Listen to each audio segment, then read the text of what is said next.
Shit.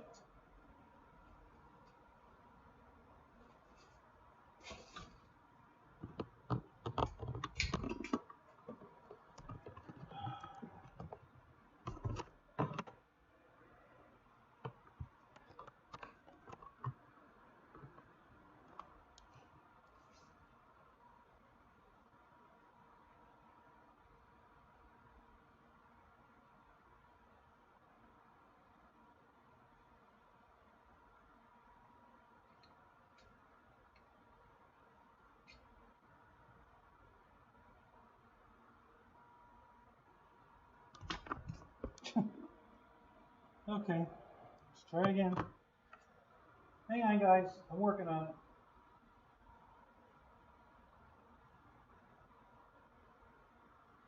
Trying to get the best picture I can get for you tonight, guys. Well, hopefully, I can do it there. See where we're at. I'm sure we're going to have to re-issue this guy's camera. So there's probably nothing to look at the moment. Oh, well, there's a still shot. Hang on, we're fixing it. Hang on, it's gonna get better. Just give me a minute. We're working on it. Man, this thing's big. Holy crap. Maybe if we turn it this way. Yeah, that might work better. I'm gonna sit way over here. Hang on.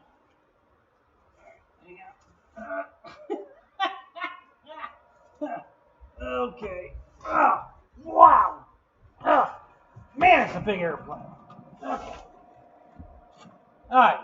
Let me see if I can get the camera back here real quick. I'm gonna go there for a second here, and then I gotta do. Let's see. I'm gonna do this. I'm gonna do this. I'm gonna do that. There we go. Ooh, perfect. Perfect. All right, you can see most of the plane. All right, so here's the new plane, guys. There it is. Yeehaw! I had to do a little finagling to get it in here, but holy crap. So there it is. And I did maiden it today, and Lewis, you know, I can't fly snitches, videoed it, so maybe he'll put that up tonight, and we'll get to see it. I imagine he will. So Jeff in Lower Alabama, Shadow Ops, how you guys doing? Ken Bird's in the house, what's up? And let's see who else is here. Ethan, RC, hey, how you doing, Ethan, man? Good to see you. And looks like that's all for right now. I mean, we've got 11 people here, but only about 4 of you talking. That's okay. We're good with that. No problem. So,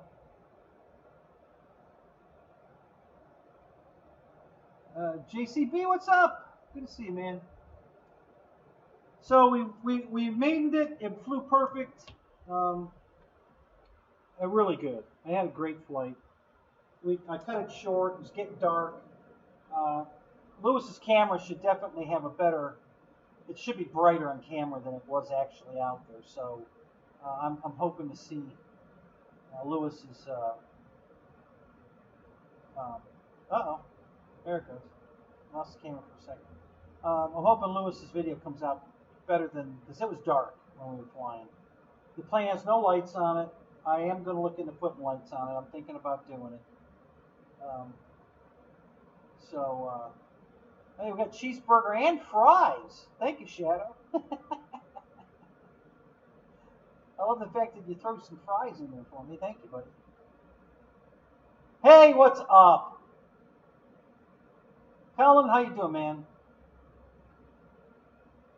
It's I just bought it today at my flying field. I found it on Facebook Marketplace, and the guy lived fairly close.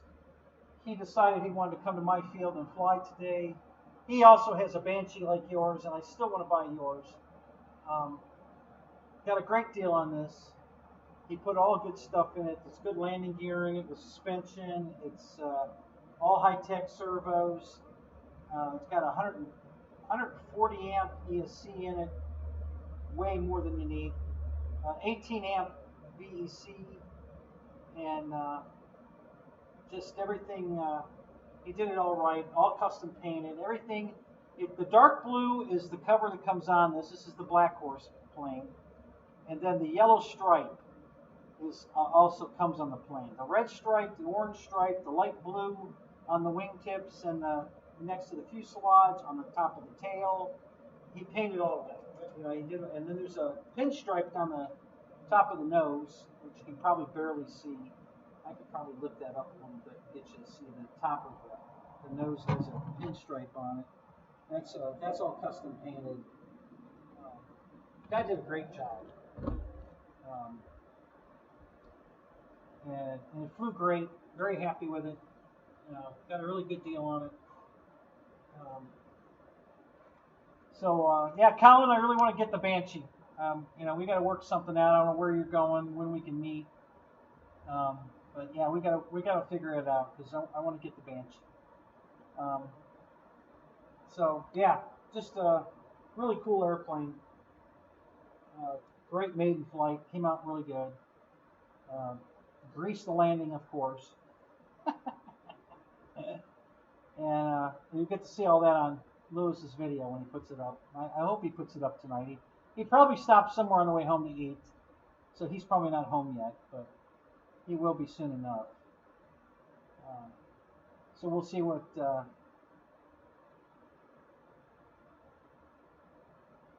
and you haven't flown it in 3 years. Oh my God. I don't know how you cannot fly a plane that beautiful. Jesus, I'm telling you, that thing... So the guy that built this, he has one too. He's got the Banshee also. He's still working on putting it together. So I told him I was getting one. He's making his electric. I know yours is gas. But yeah, I really like it. So it's got a hatch on it here that comes off, which is different than mine. He put servos on the pilot heads, so the pilot's heads turn when you. If you plug it into the rudder or the ailerons. He had it on the ailerons. I'd probably put it on the rudder, I don't know. But he also put a servo reverser on one of them, so the heads go opposite each other. One goes left, the other way goes right, and then back and forth. So they're looking different directions. And really cool airplane, guys. Everything went perfect. They had one minor malfunction on the landing. On the taxi back, I noticed that the left main strut, the wheel was acting like a shopping cart wheel. It was, it's a trailing link, so it stayed true. It kept going, but I could see it flopping back and forth. So, and it's very loose. It didn't fall off the plane, but it's loose, just about loose enough to fall off. So I just have to tighten that up. No big deal.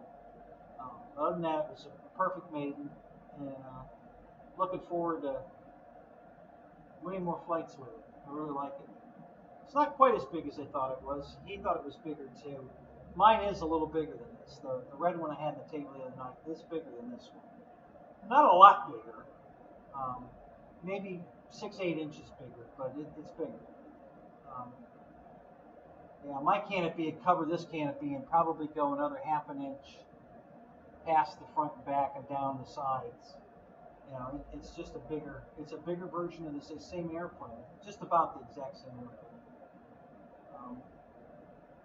Maybe I'll go up. It's sitting right there, but I got to go under the fuselage to get to it.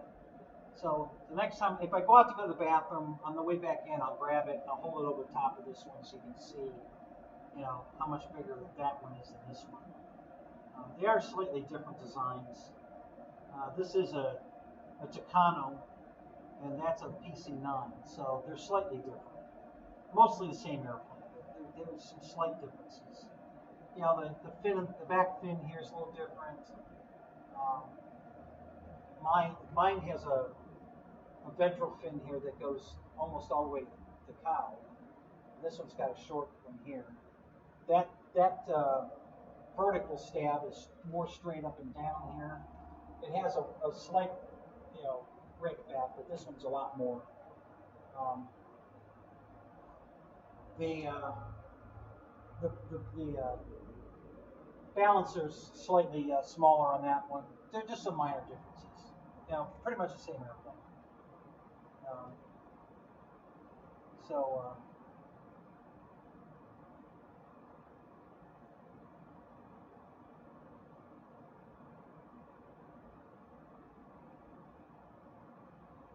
Shadow, you're leaving already? What do you got to go home and pimp out the midgets, do you? All right. Well, I'll slow the bus down, let you off. Here you go. Okay, doors open, off you go. Keep them midgets in line, and tell them to work a deal with them. You know, if they buy 3, they get free shipping. You know, tell them if they pay for 3 midgets, they get free shipping. So. Have a good night, buddy.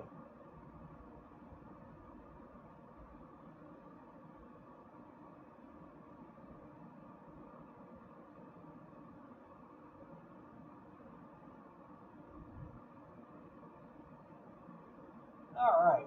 Who else popped in today? Anybody else? I think I'm caught up on that.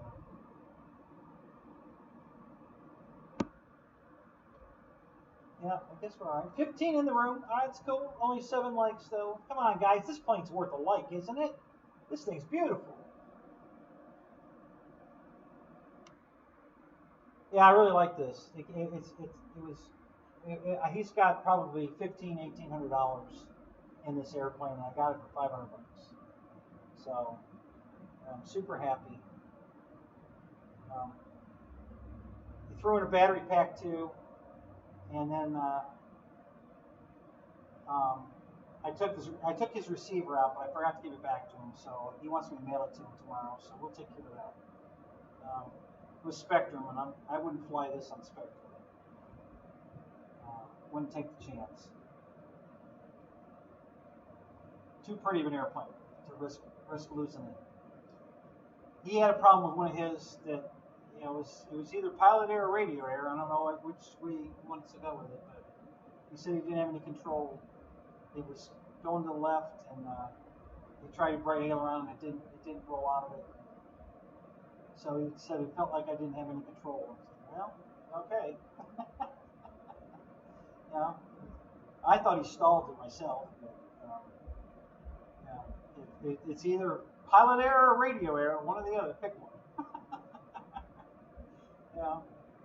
So, but yeah, beautiful airplane, guys. Really, really cool. It's got all trailing arm suspension on it. Really nice stuff.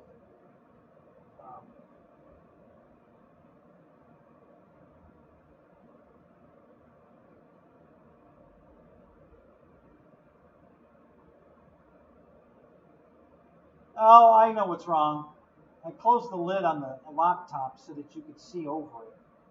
And it's probably blocking half the microphone. That and the airplane's blocking the microphone. So all right, let me stand up and keep talking and see if that sounds better. Randy, you let me know. Okay, so now I'm not blocked by the plane. Does that sound any better? And if that doesn't work, I'll open the laptop back up. I was trying to let you see all the airplanes, so I closed the lid on the laptop.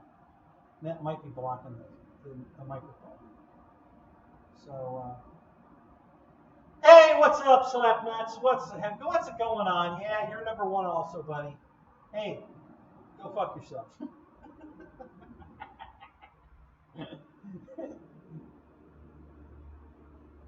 Maybe if I hop up and down, yeah, it might help. Yeah. So Randy, was that any better? Is it better now, or does it still sound like a tin can? Because if so, I'll open the laptop. Sound sucks. Okay, let me try opening the laptop. Maybe that'll be better. Hang on a second.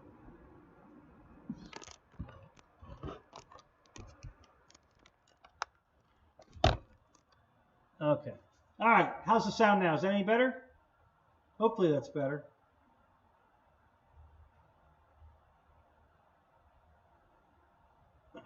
What's up, David? How you doing tonight, man? So, sound any better now? If it's not, then it's just the airplane's blocking the microphone. So I'll have to take the plane off the table so you can hear me. JCB says, yep. So does that mean it sounds better? Yep. Little better. Okay. All right. Hang on. Let me see if I open the laptop all the way up. It's going to block the airplane. Let me see what that looks like. I'll try to minimize as much as I can. Okay, so that's got some glare to it. So let me close it a little bit here. See how that looks. Okay, a little bit more.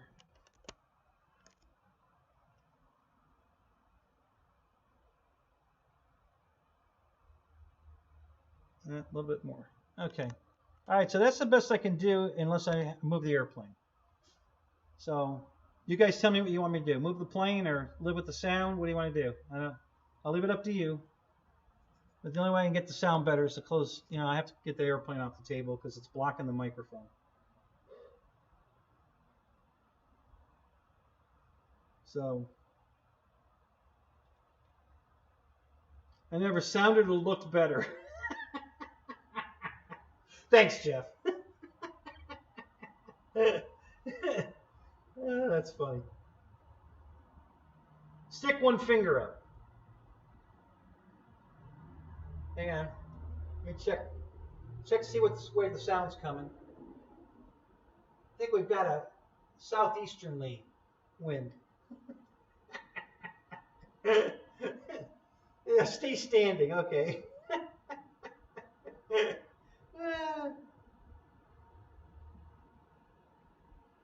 Try sitting down. All right, we'll try sitting down, see if it's probably still going to block the sound, but all right, we'll see how that does.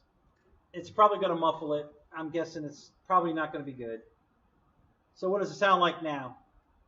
Any better? Worse? Need to get rid of the airplane? Not bad. Okay. All right. The only other thing I could do is elevate the airplane above my head. But I'd have to put it on something. I don't know what I could put it on. I have to find three kind of pedestals to set it on. I don't know what I could come up with. I could put it on 3 soda cans. That would get it, what is that, about 5 inches taller? So, all right. So the laptop's only blocking it a little bit, and the sound's okay. So we'll work with this. This is okay. So, yeah, I got... So he brought it out. He flew good. He brought a bunch of planes with him. He had 2 to maiden. One of them didn't go so well. The other one was okay. Cool airplanes, both of them. I think they were both Nexus planes from Motion, I believe. Cool airplanes, both of them. Try a cup and a string. Yeah, the cup and string idea probably really work. Because we all know the shit show is pretty low tech, so yeah, a cup and string might work really well.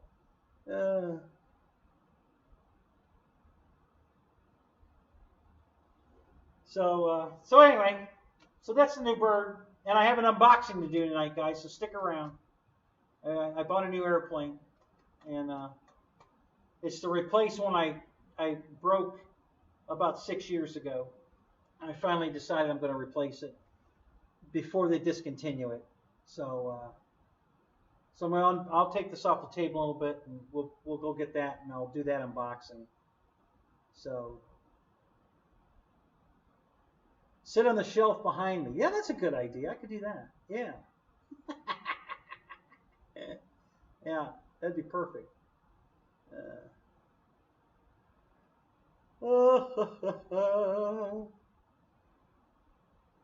So what else is going on? How many guys went flying today? Anybody? Anybody got any good stories to tell? Great maidens, great flights? Flew into a house? Anything anything exciting?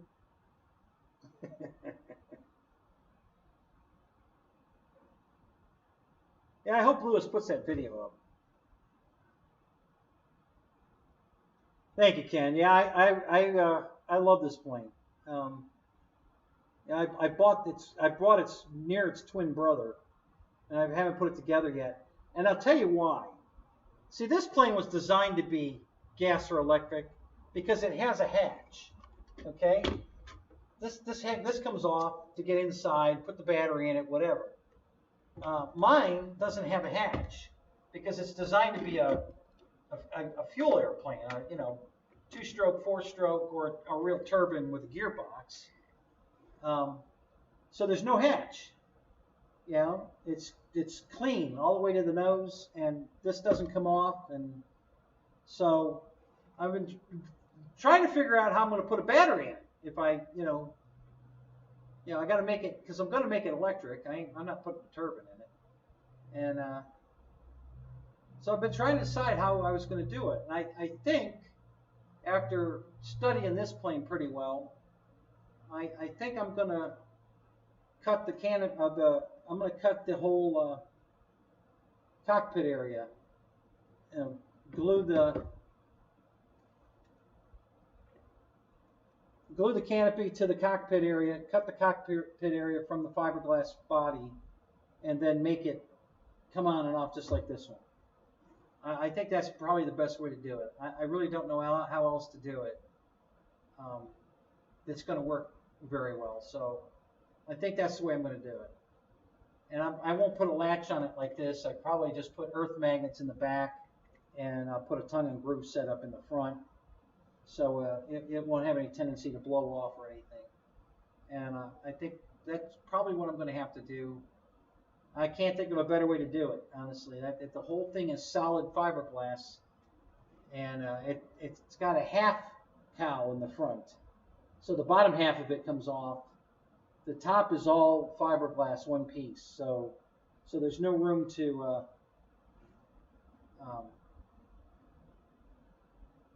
I mean, I could cut it, but I really don't want to. I think it's such a clean nose that I don't want to cut it.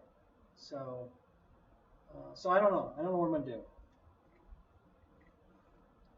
But now I have this to look at as a reference, so I'll figure something out.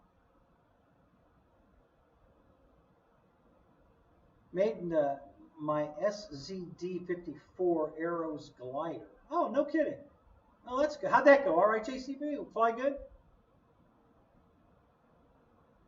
Yeah, it was really windy all day today. We had winds in the 18 to 20, gusts in the 25. It was really windy today. So I flew all my flex stuff today. The QQ, the Mamba, the RV8. I flew all those. I was getting ready to fly the J65, but the days are getting shorter, so we were running out of daylight. So the wind had died down good enough to get this in the air. So even though it was getting pretty dark, I flew it anyway. It was a 5-minute flight, probably pretty close to 5 minutes, maybe 5.5. And I landed, with a lot of battery left, but it was getting too dark, and I didn't want to risk it. And I didn't know how many go-arounds I was going to need if it didn't land right. But greased it right in. It was a beautiful landing. Got it in. I think the battery was at 3995 or 392, somewhere in the 39s. And so had some battery left, but you know, we got her down safely, and I'm super happy. So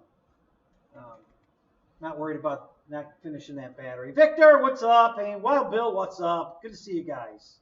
EQ, what's up? How you doing, man?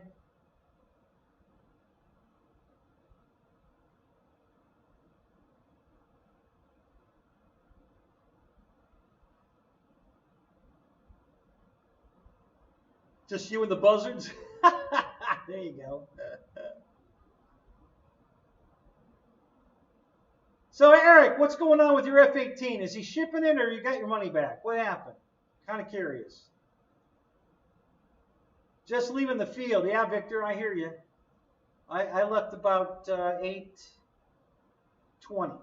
I left the field to get here in time to be not real late for the show. I was 20 minutes late probably, but I was trying to, you know, I wanted to get here and I wanted to get the plane on the table, so it took me a minute. Hey, Keith Christie, what's up?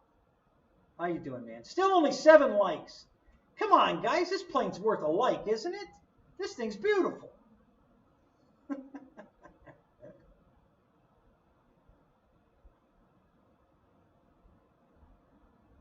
Yeah, I was super excited. I saw this on Marketplace, and I was just like, I got to have that.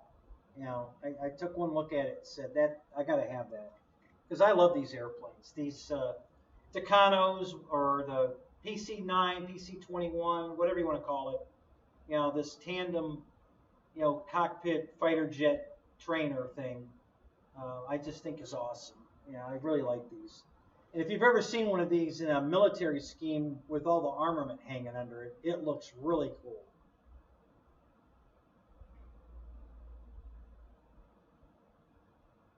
All right, Eric, well, don't wait too long. You know, you only have so many days. I mean, I know you're well within it, but there is a time limit on when you can request, you know, PayPal to step in and fix it for you. So just keep that in mind. Don't let it get too long. You can file a claim and not escalate it, and then all your conversations with him will go through PayPal, and unless you escalate it, they'll give you all the time you want to keep trying to work it out with him. But since you're going through eBay to make your conversations, they have a record of it, so they see everything that's been going on. And then when you escalate it, then it's going to be done in 10 days after you escalate it. Until then, you can keep working with them for as long as whatever. So just keep that in mind. George Watts, what's up? Good to see you, man.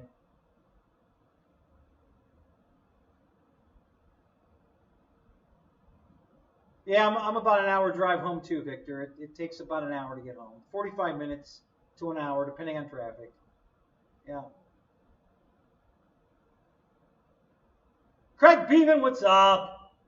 Good to see you, man.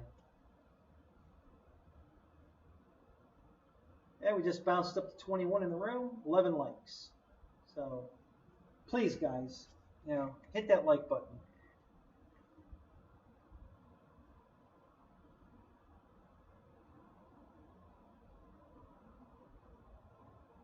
No, it isn't. It's actually a gold foil. Well, it's a gold foil on the windshield here.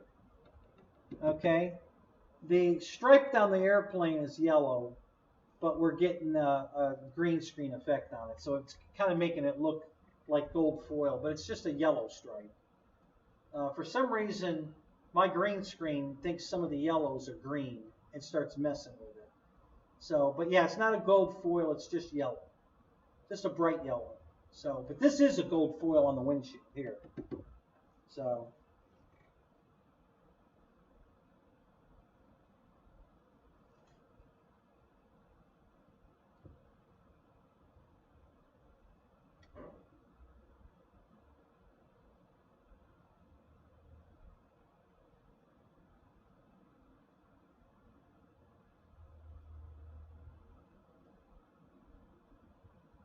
yeah, Keith, I hear you there. The mosquitoes were starting to get me. I had to put some bug spray on myself. So, yeah.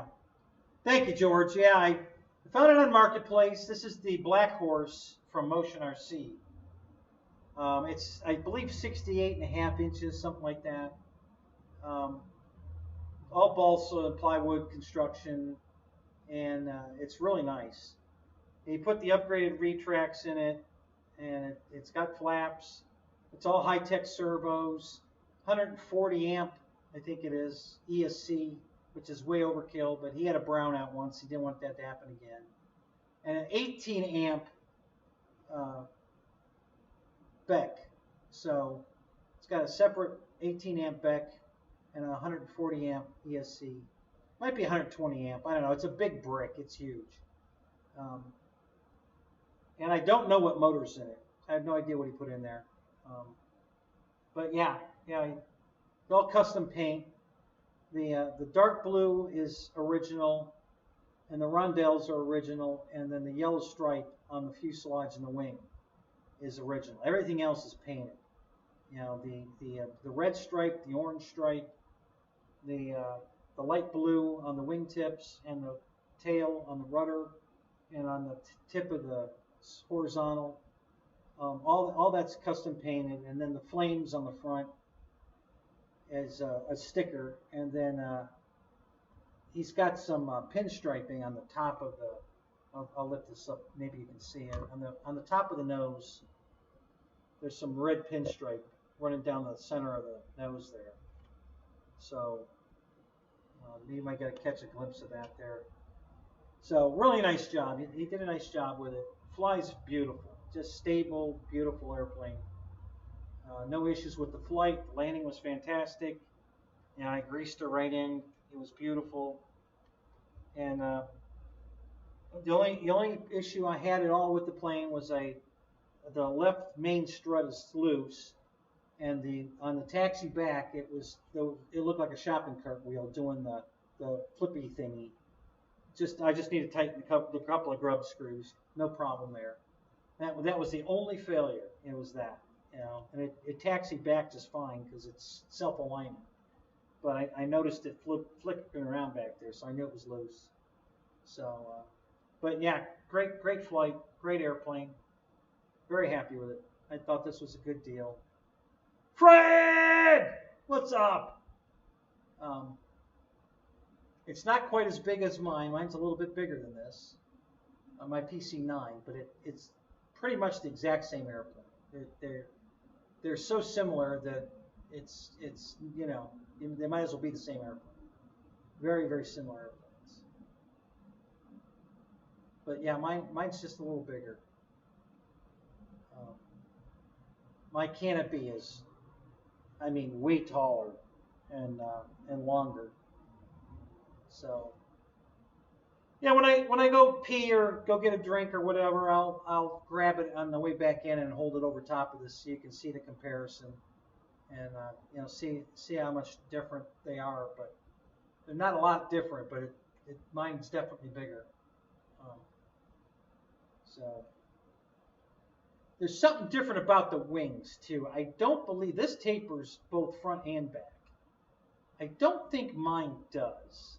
Maybe, but I think mine's maybe just tapers on the front and the back is straight. I don't know. I'm not positive on that.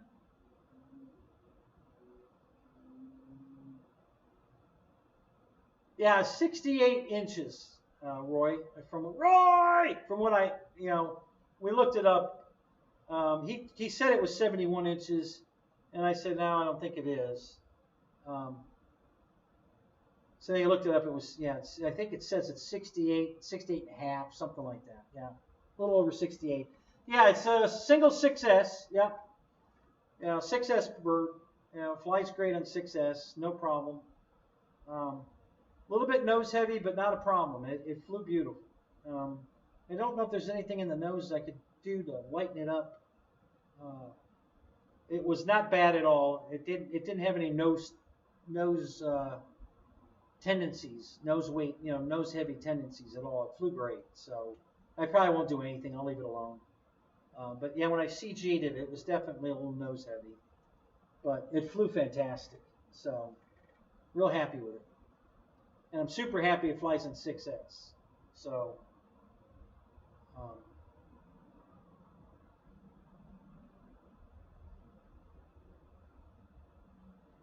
they'll give me 19 bucks American. Wow. You know, if you were doing 19 bucks British, I might have considered it.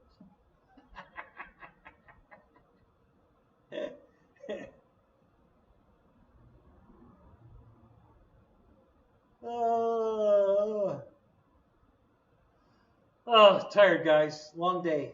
You know, and it didn't help that I stayed up in the chat last night forever.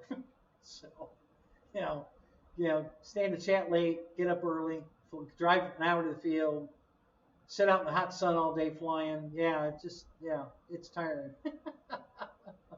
You go a whole full 20? Oh, man. You're the man, Roy.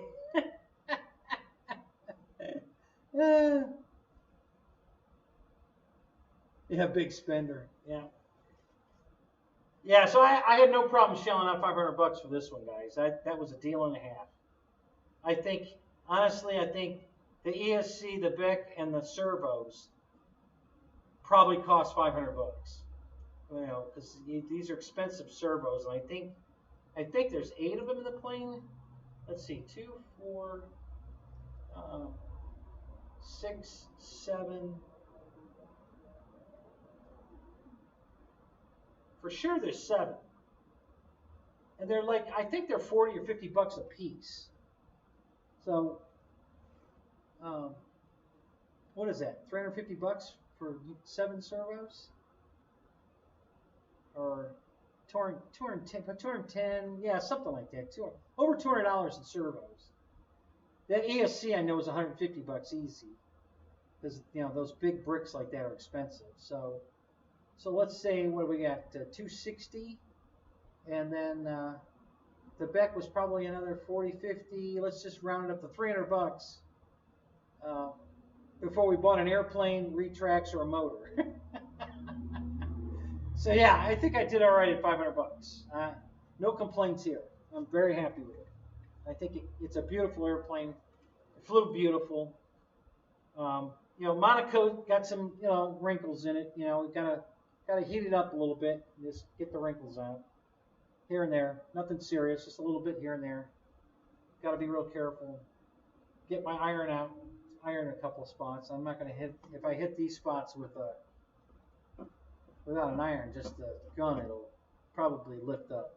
So we'll iron those down. So yeah, very cool airplane. Super cool. I think let me swing it this way just a little bit. Get that glare off the back of the. Let's see if the glare goes away a little bit. Maybe it'll look a little better. Yeah, well, that helped a little bit. I don't really think I can go much more this way. Let me try.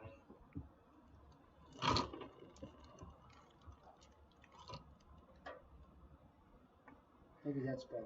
Let's try that.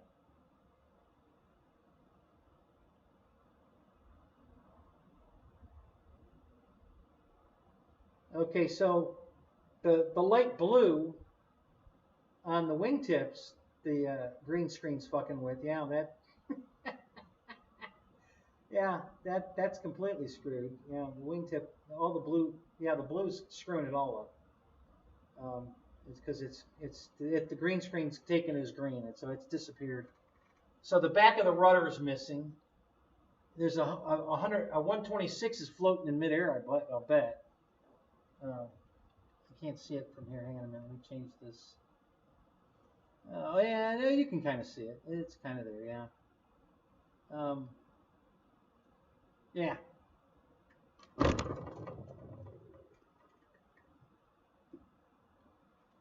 Yeah, just really cool.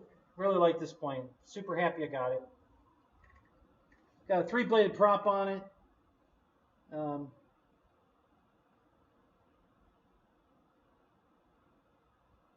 There's Lyndon Stewart. Here he is. Hey, Lyndon, what's up? How you doing, man? So this Linden is this is the Black Horse Toscano, I don't know how we pronounce it. The Black Horse ARF from Motion RC. Bought it off Facebook Marketplace. A guy had it, and he's got some medical issues. He needed some money, so he sold the plane. I bought it. He actually came out to my flying field today and flew all day with us. Super cool guy, and brought me the plane.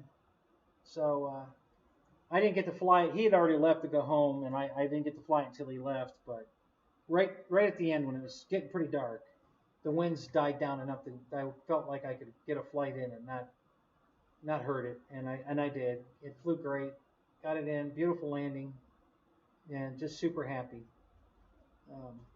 So keep an eye. You know, when Lewis pops in here, he's probably going to put a link up, and it'll be the flight because he videoed it on his phone. So yeah, when he puts the link up, we guys can go watch the maiden. I'm sure he'll put it up. I'd be surprised if he didn't. You know, he'll probably grab a bite to eat, and he'll get home and he'll probably put this video together and put it up, and come in here and put the link up. So everybody stand by and wait for that.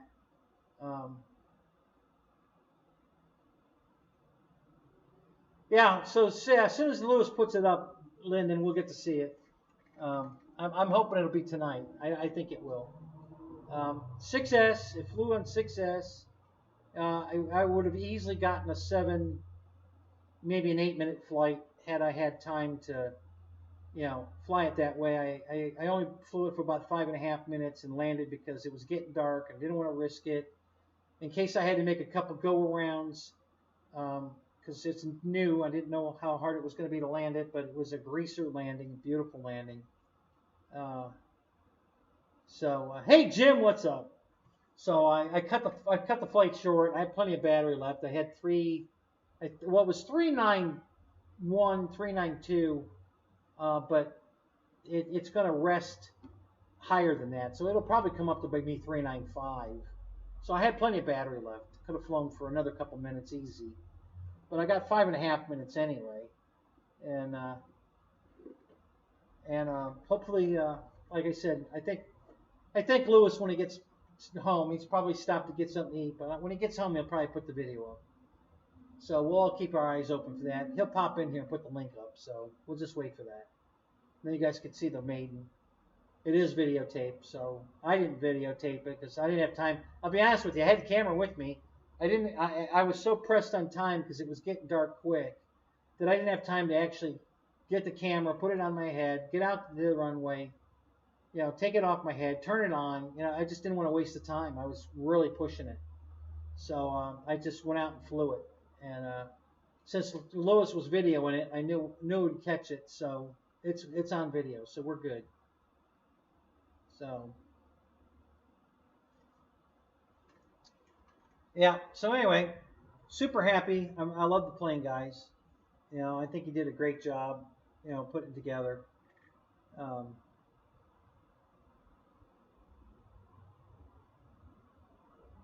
Okay, I can, you know what, I'll actually tip it over too so you can see some of the wood construction in it. Let me get these wires. There we go. All right, so let me move this over here for a minute.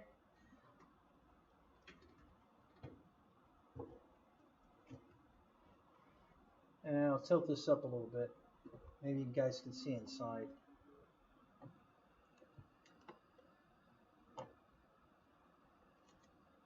So it's all balsa. This is not a fiberglass bird. It's all balsa, which I'm pretty impressed. You know, the way they've got all the rounded edges and everything are pretty smooth. And so, yeah, it's a nice balsa airplane. My fuselage is fiberglass. This one is not. This is balsa. So, yeah, just a beautiful airplane. So, yeah. I have no complaints, no buyer's remorse. I'm super happy. I'm going to try to put lights on it. We'll see how that goes. But I'll give that, I'm going to try anyway. I think the plane will look even that much better with lights on it. So I'm going to try to put lights on it.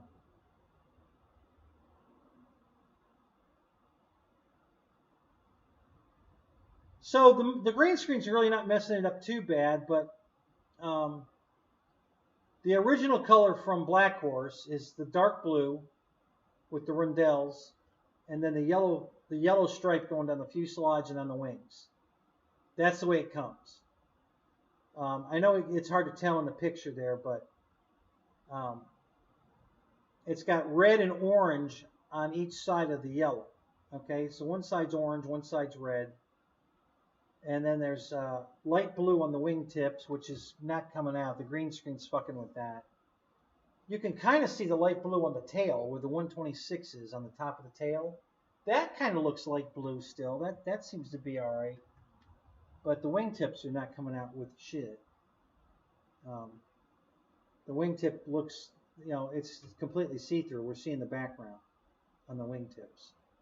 But it's a baby blue. It does look like the baby blue showing up on the tail. So that's pretty accurate. And then other than that, the yellow kind of looking like gold foil on the sides and on the wing. The green screen's fucking with that. It's just a bright yellow. It's not that gold. Now this part of the windshield here, this is gold. It's a gold leaf that he put on here so that when the sun reflects off of it when it's coming at him, he can see it better. So that is a gold sticker. But the rest of it that looks like gold is the green screen messing with us. It's just a yellow, bright yellow. That's all. So other than that, the colors are pretty accurate. It looks, the reds and the orange and the rondelles, the dark blue, that's all accurate. That's what it looks like. So yeah, it's a Black Horse model. Yeah, the Motion RC has it on the website. So if you want to go get all the specs and everything, just go to Motion RC and look up a Black Horse Toscano. And what are the retracts? Oh, I forget what brand they are, but they're all aluminum trailing arm retracts. So it's got suspension to it, and both the nose gear and the mains are all trailing arm. Similar to what's on the Avanti, and they work great. It rides good. It lands good. But I believe these are an upgrade retract. They don't come with the plane. You have to buy them. Or maybe maybe it was the struts that came with it, but not the retract. So maybe if the struts are what comes with the plane, and then you have to buy your own retracts to put them on. I haven't researched it that far, to be honest, and I forget what he told me, but I haven't gone to Motion and read the whole, sales pitch about it to see what all it came with or what kind of numbers they have on it. So I can't answer those questions intelligently, but we can just go look it up, and see what it says.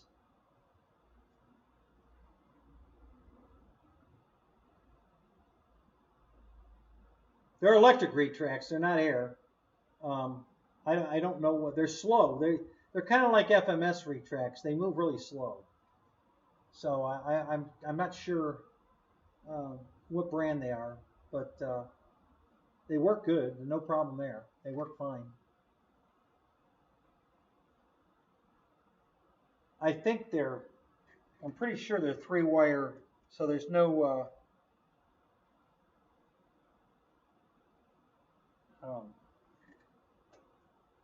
there's no sequencer involved. The retract wires just go straight to the receiver, so you don't have to run any kind of special sequencer or anything. It just straight 3-wire retracts.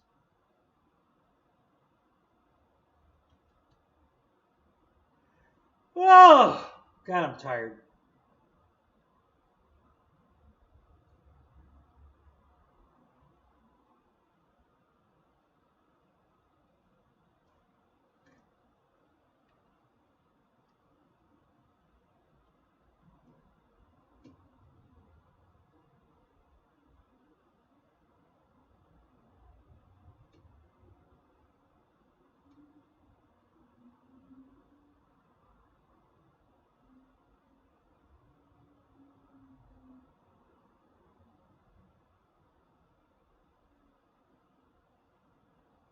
Yeah, I know it does look shiny gold. Yeah, that's the green screen, which is not a bad effect. That kind of looks cool, but unfortunately, it's just a boring bright yellow, not the shiny gold. So, um, but yeah, it's a beautiful airplane, guys. It looks every bit as good in person as what you're looking at in the picture here. It really is a beautiful airplane, and it's big. You know, I think it's 70.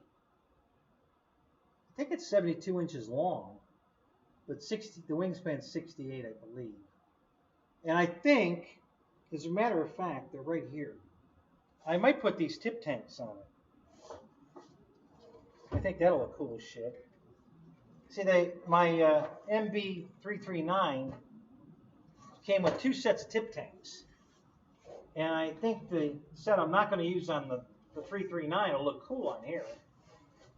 Especially if I paint them, you know, to match the plane. So let me grab one of these and we'll see what that looks like.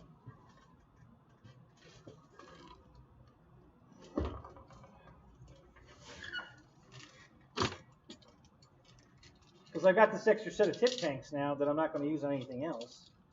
So, you know, why not put them on here? I think they'll look cool.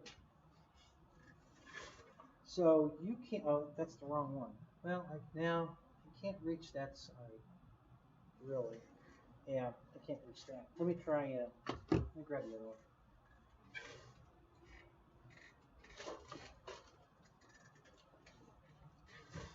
You're not going to get a full view of it, but I think you'll see it.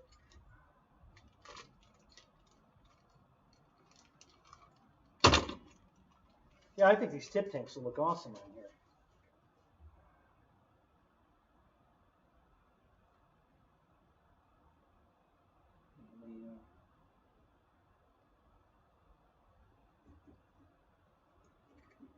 I don't know. What do you think, guys? Don't you think that look cool? And they fit pretty good. They're not exact, but they're damn close. They'll definitely work. I can definitely get them on there. A little hot glue or a little contact cement, and they'll work. No problem. So I think they look pretty good on there. 68.1 wingspan. Thank you, Jeff. And what's the length, Jeff? Can you tell me what the length is?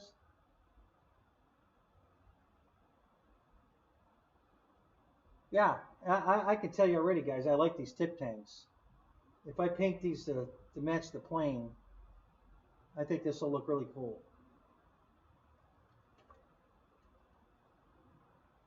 Yeah, I can definitely make this happen.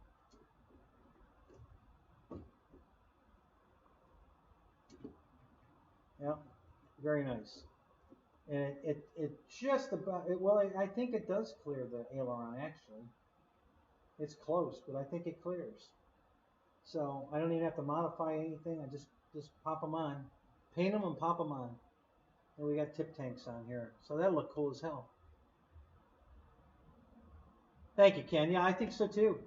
I think painting, I don't know what color I'm going to paint them. Maybe the orange.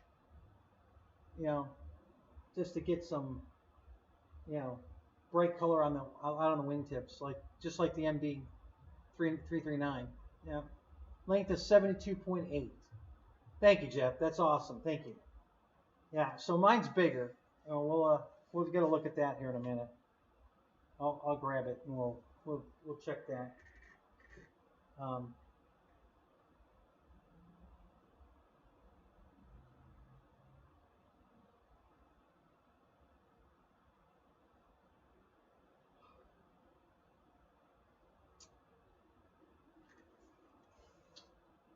Is that the what's Wild Bill's putting something up. Let me see what he's putting up. Uh-oh. Crazy Bill flew something. There he is. Oh, the RB8. There you go.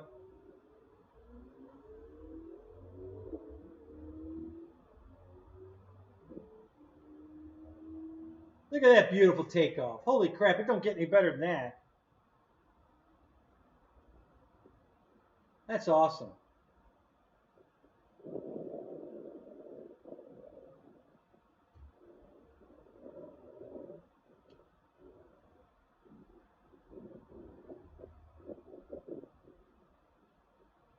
Looks like you got the lights on too, Bill.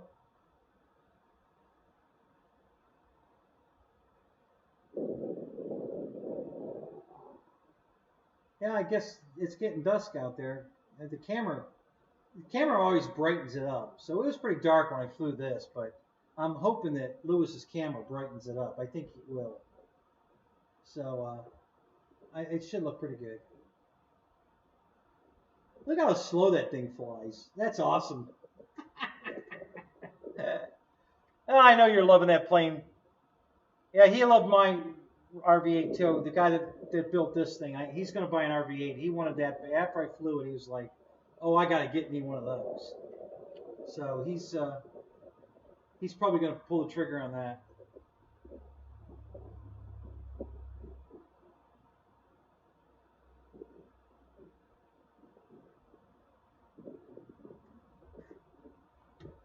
Nice going, Wild Bill. That was cool. Thank you, man. Appreciate you sharing that. That was beautiful. Nice job. Yeah, guys, it just don't get any better than that. That's one great airplane. I'm here at the Evergreen Museum in Eugene, Oregon. All right. So what else is going up, guys? Anything new and exciting?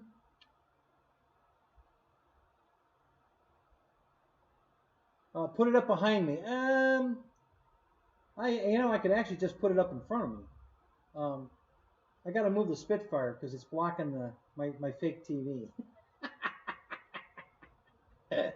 So I'd have to.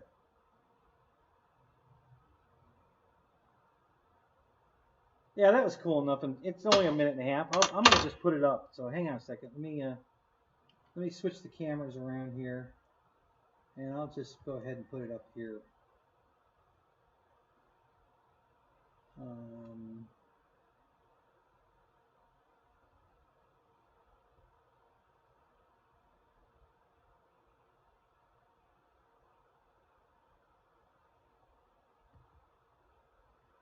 All right, let's grab that.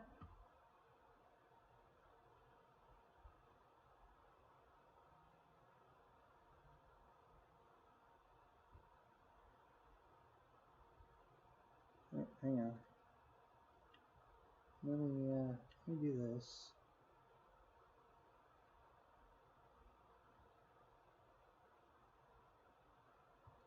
Oh, that's weird. I know. Oh, yeah. Okay.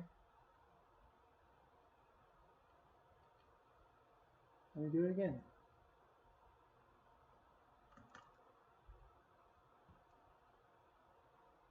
Okay.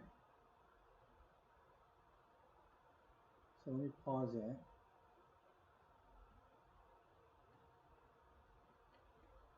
And should be able to.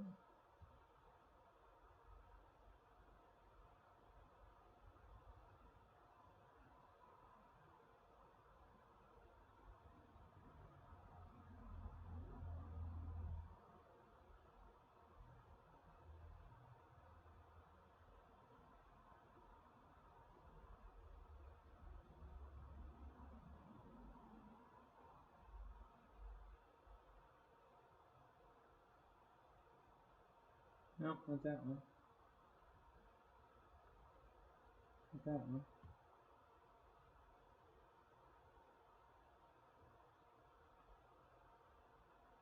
What the hell?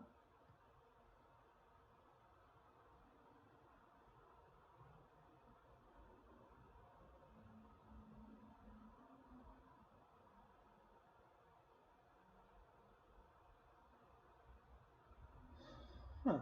That's weird.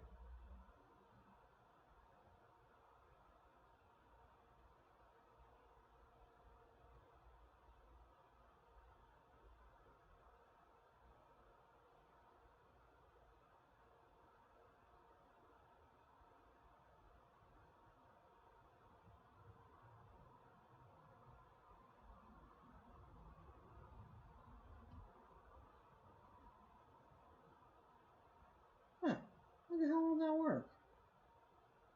That's weird as hell.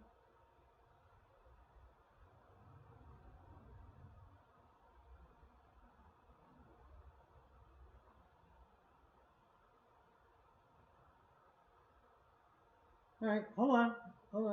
We're not done yet. Hang on. Let me try something else. Let me do this.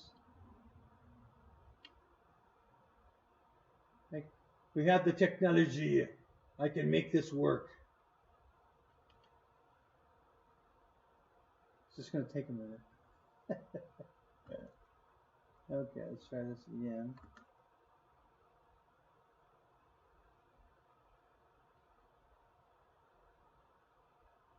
All right, let's try it there. Let's see if we get that link I can go to.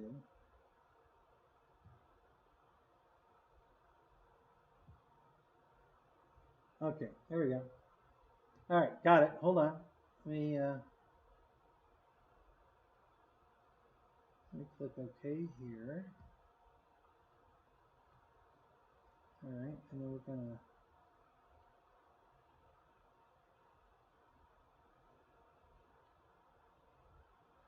go here and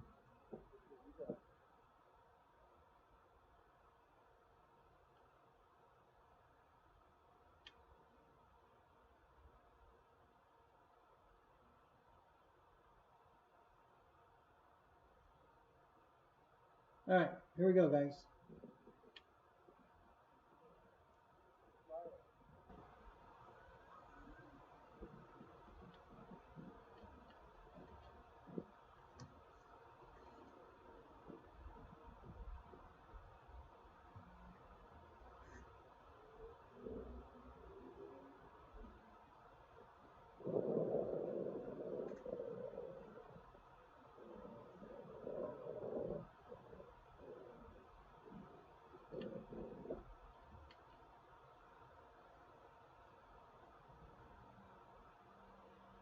What's going on here? Why is that not?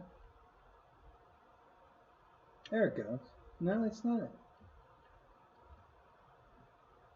What's going on here? Damn it.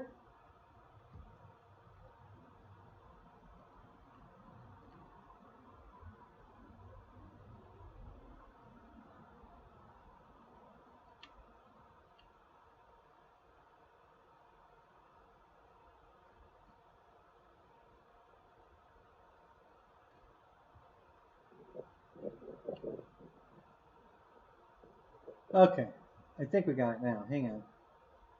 Let me see.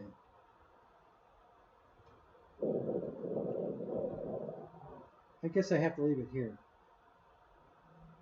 I can't see the chat, guys. Sorry. I'll just let it fly out, and then if it didn't work, I'll do it again.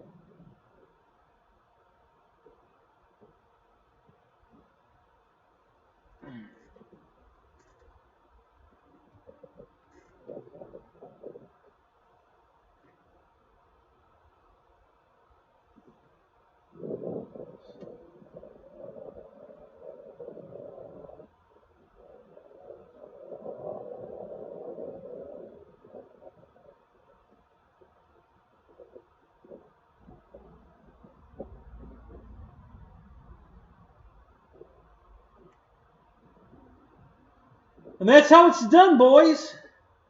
Boys and girls.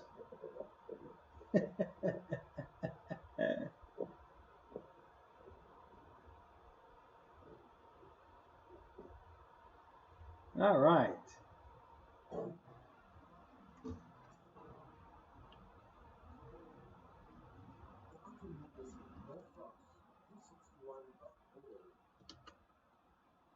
So did that work, guys? Did it show up? All right, let me get to the chat. Hold on a minute. Can't see the chat.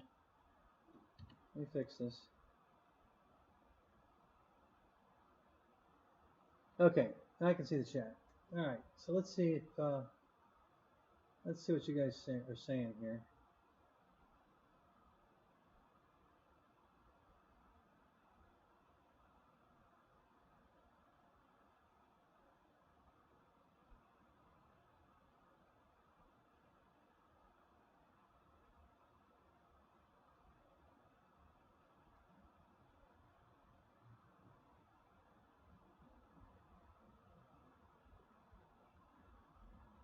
Let's RC, what's up? Good to see you, buddy.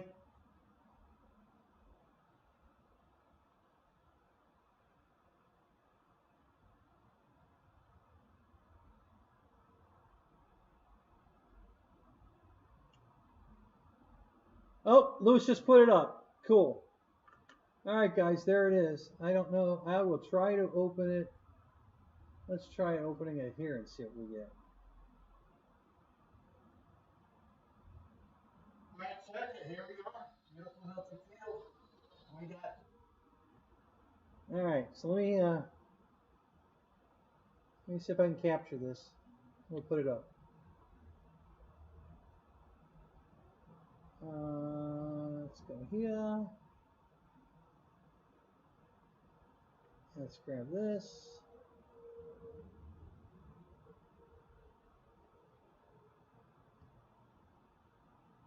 Yep, got it. All right, here we go.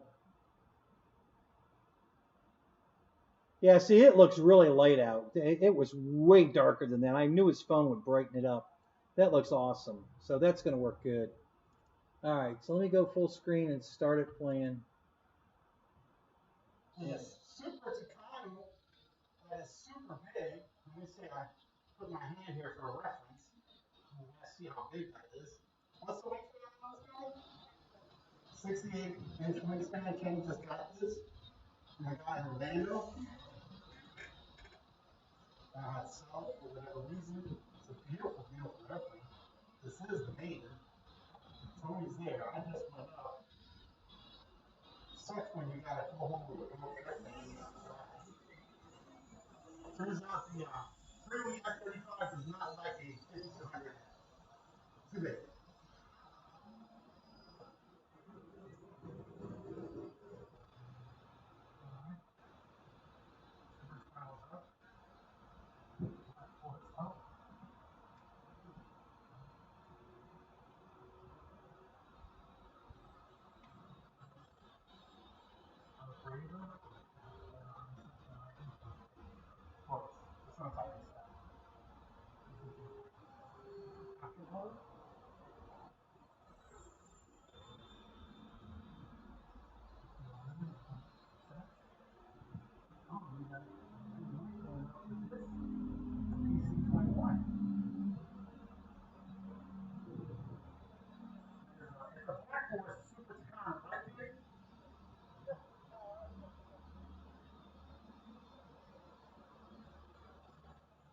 Beautiful. That was beautiful, Kenny. That's a pretty airplane, buddy.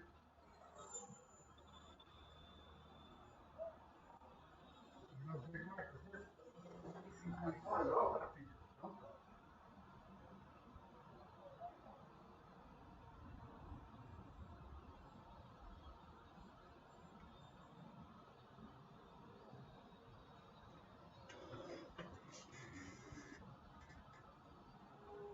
Very quiet. How's it flying, Kenny? And that's the maiden, right? Or at least the maiden for you.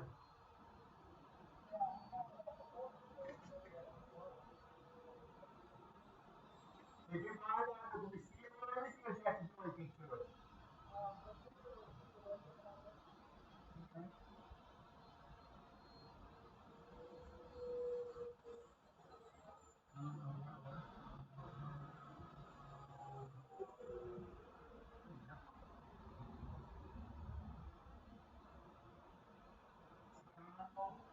More PC class.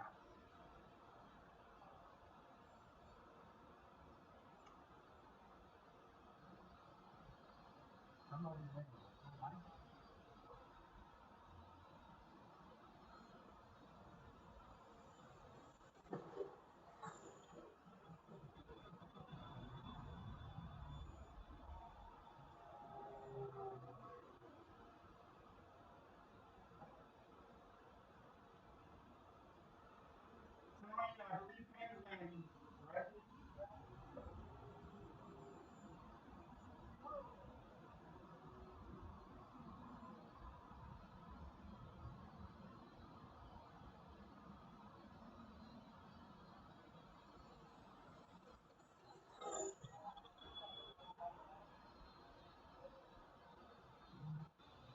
Hmm.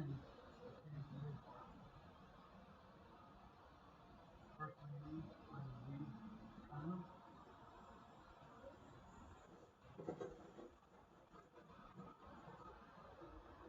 pretty good.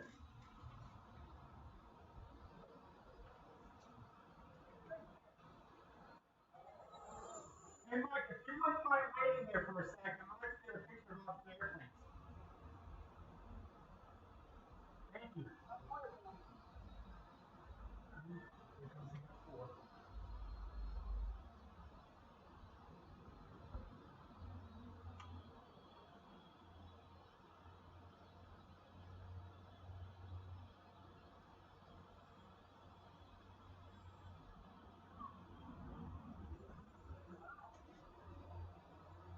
All right. We're going to be short back to everybody. We are now snitches.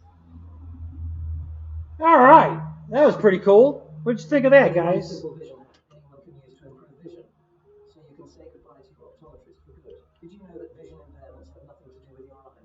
The eyes are simply a camera for the part of the brain responsible for your sight. Here's the truth. No matter what. All right. Let me get back in the chat here. Jeff, thanks for the link, buddy. Appreciate that. That was nice. That was really cool.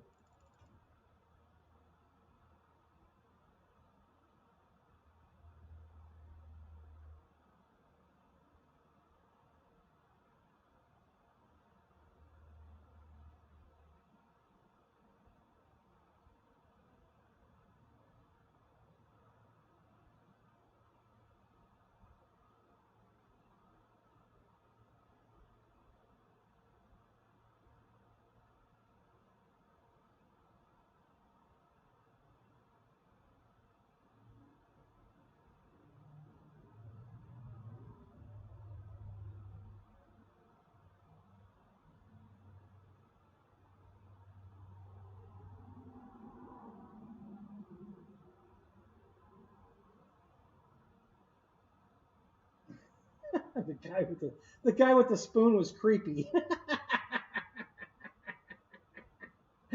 Yeah, Wild Bill, I agree. Thanks, Litz. Yeah. Thank you, guys. Thank you, Ken. Yeah.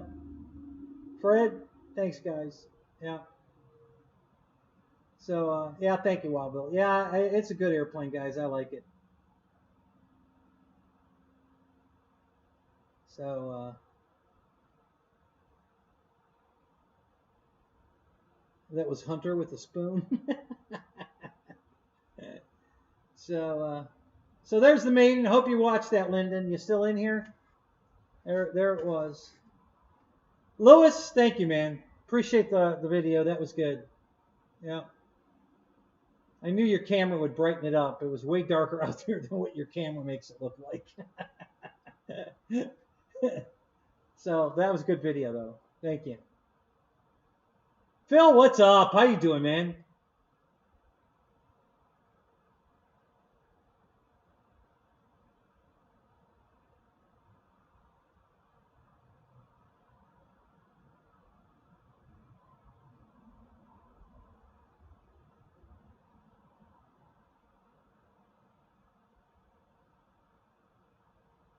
Yeah, it was dark. Yeah, Lewis questioned, because it's going up and I don't have any lights on the plane. He's like, "Are you going up? Are you really?" Yeah, I could see it. But it was dark, so.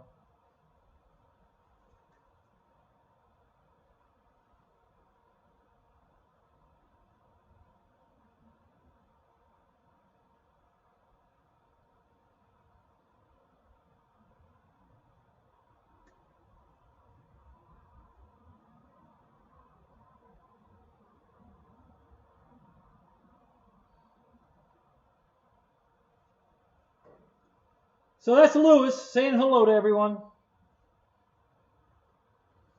Oh, Lewis brought his Fury 4.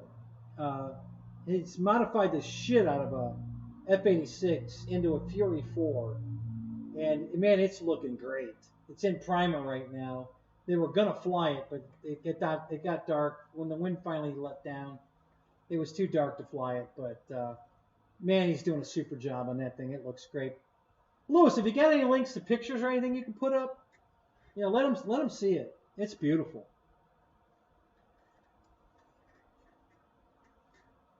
He spent a lot of time on this to make it look right, and it's really looking right. I mean, it really looks like a Fury.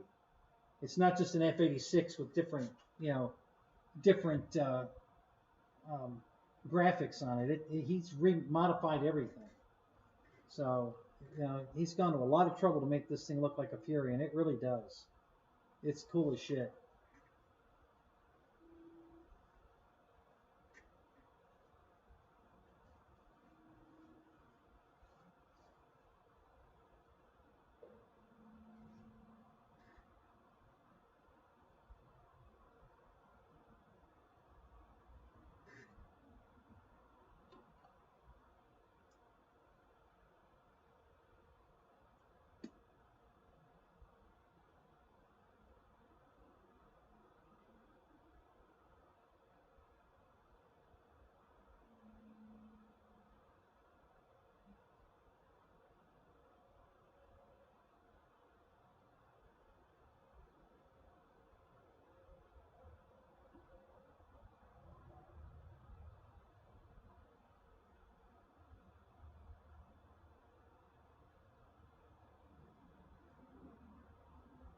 Thank you, Phil. Yeah, I'm really happy with it.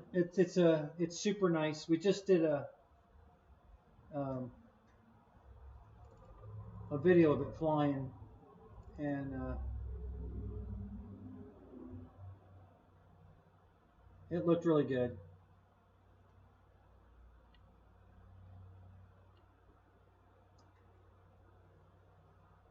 Yeah, Lewis just posted a link to the flight. It was really cool.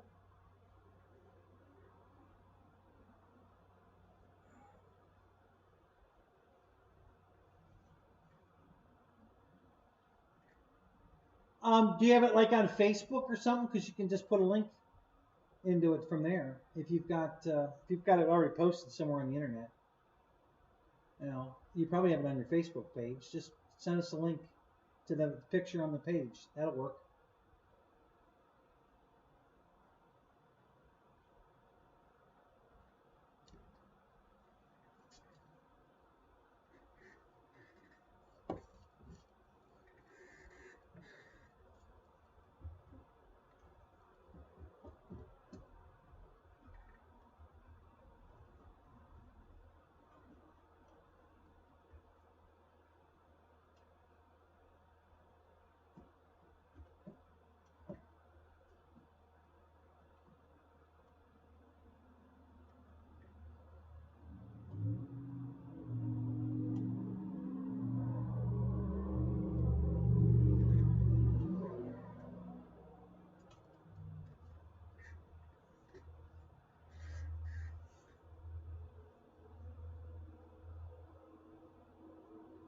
So that my MB339, which is in the picture that the Spitfire tail is blocking, came with two sets of tip tanks. And the second set that I wasn't going to use on the MB339 fit perfect on here. And I think they look good. So I think I'm going to put these. I think I'm going to put these tip tanks on my on this Takano. I think these look pretty cool. So I'm not sure what color I'm going to paint them yet. I don't think it'll be the baby blue. I may well, I don't know. Maybe like the outside, the baby blue, and the inside orange, or I don't know. I'll have to give it some thought. We'll have to see how we do this, but yeah, I'm pretty sure I'm gonna put these on because they really look good on there. So I'll just add another element to this cool ass airplane, and yeah, I'm not sure he used it on this one, but that's what most guys are using for this plane. The Carbon ZT-28 motor and ESC. I know he didn't use the ESC for sure. He put a way bigger ESC than what that called for. But I don't know what motor. It's not the motor that's in the Carbon Z T28. But if I was building this plane, that's what I would have used. I would have used the Carbon Z. This is a very rounded nose motor. I'm not sure what it is.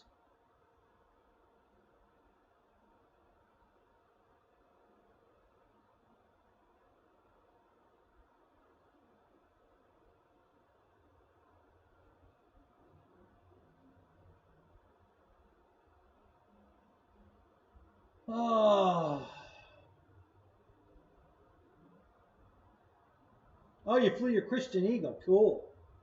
Yeah, I still have one of those I got to build.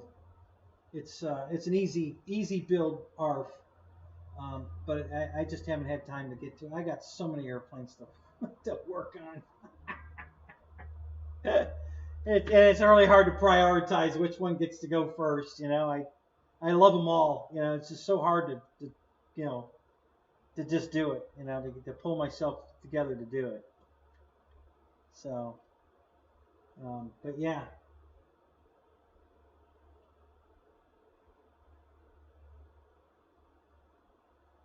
Oh, really, Wild Bill? What Christian Eagle have you got coming?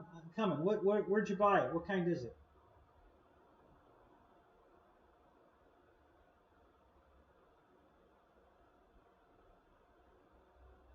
Hanger 9. Oh yeah, on 8S. Cool. Sweet.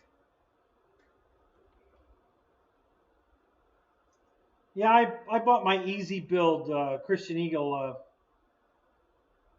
God.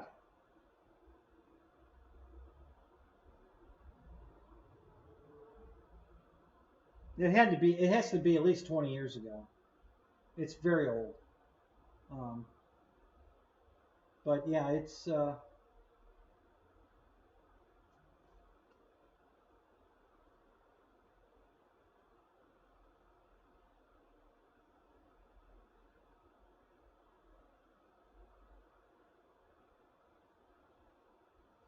oh, I got you, Wild Bill. Cool.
I'm going to send a link to to Lewis's video, to the guy I got the plane from, so you can see that I flew it.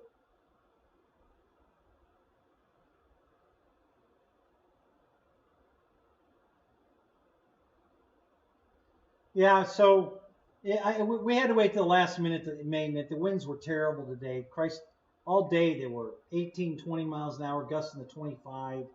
It was really windy today. So I flew all my flex stuff, the QQ, the RV8, and the Mamba, no problem. But I really didn't fly anything else. I did fly the PC-21.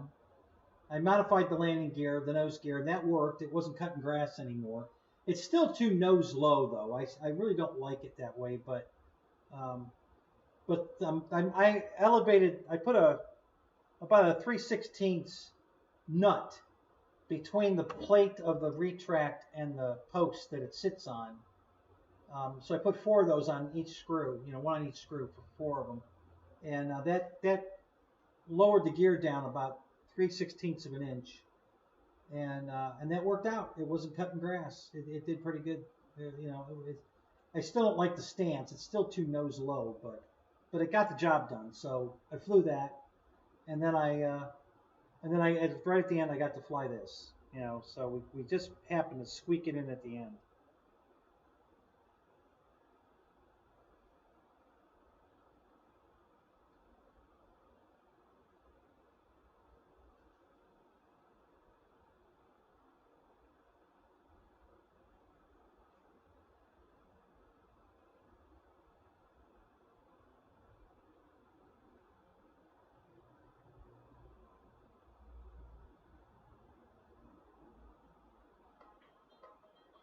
I like it. Yep, it's mine. The price is blown my mind. Okay.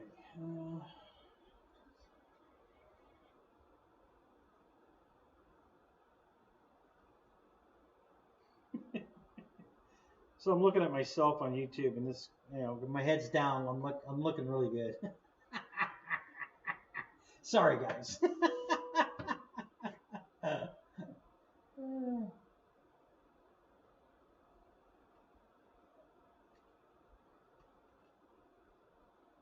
What's going on over here?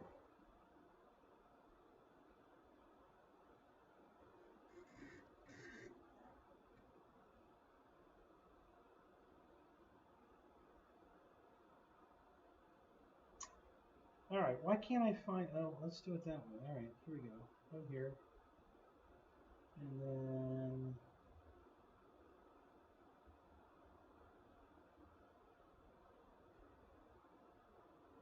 how come I didn't get a notification that Lewis put up a video?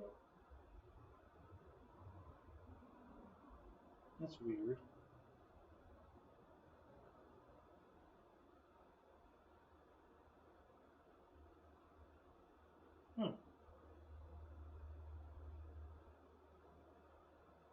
All right, we'll do a search.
Okay, I got it sent to him. I'll wait and see what kind of response I get.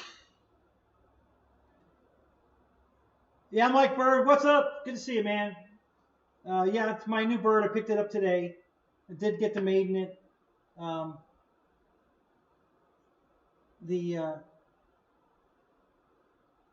Well, you know what? I can probably post the link myself now. Hang on a minute. Let me get creative here. Maybe.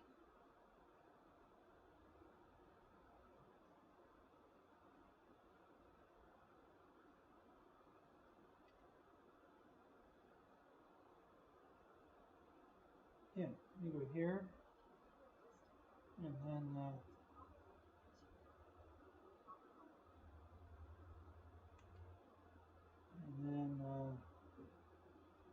here.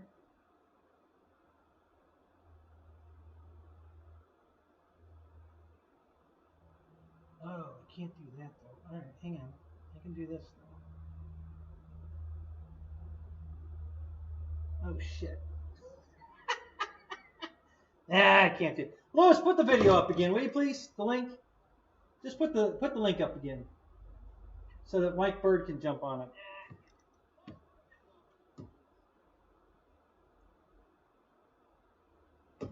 Yeah, I can't. Yeah, it's a little trickier to do it to yourself. I found it on Facebook Marketplace. Guy was in Orlando. We've been talking for the better part of the week, back and forth, and I convinced him that he had two big airplanes. He had no place to maiden. I said, bring them out to our field. You can maiden them there. We got plenty of room. So he got excited. He thought that was a great idea. So he brought me the airplane. I gave him the money. And then he flew his, and it was too windy. I didn't fly this until later. He'd already headed for home in Orlando. It was about, I don't know, I think we were close to 7 when I made this, and we got to fly it. It was getting dark, 7:30. Yeah, it was after 7. 7:30, maybe 7:45, probably somewhere around there, is when we shot it. And Lewis filmed it with his phone, and it came out really good. So you get to see it. This is a Black Horse Tucano, and it's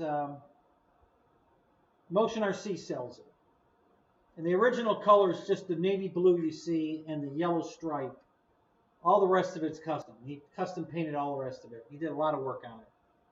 And then he put all good stuff in it. Yes, it's 6S, one 6S.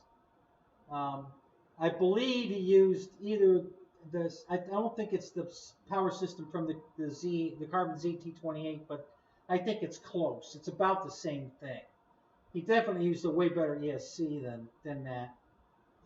But the motor is probably very similar to the Carbon Z motor. And flew great, you know. And Lewis just put the video up, so you can watch it. You know, just click on it, watch it. It's a really good video.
Okay, so let me get back here.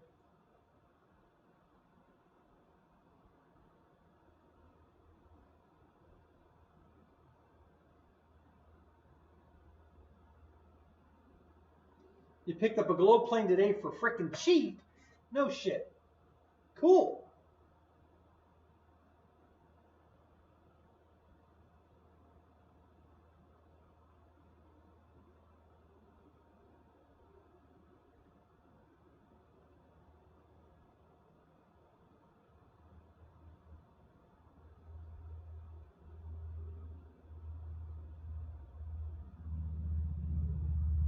Yeah, $50 sounds like a good deal, buddy.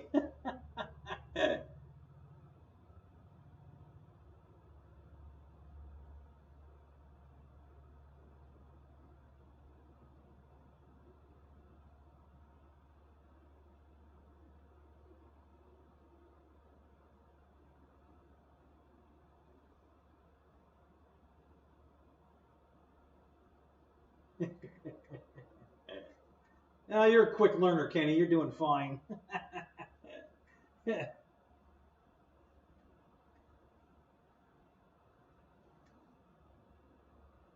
Wow, where'd everybody go? Everybody left before I did the unboxing on the new plane. Jesus.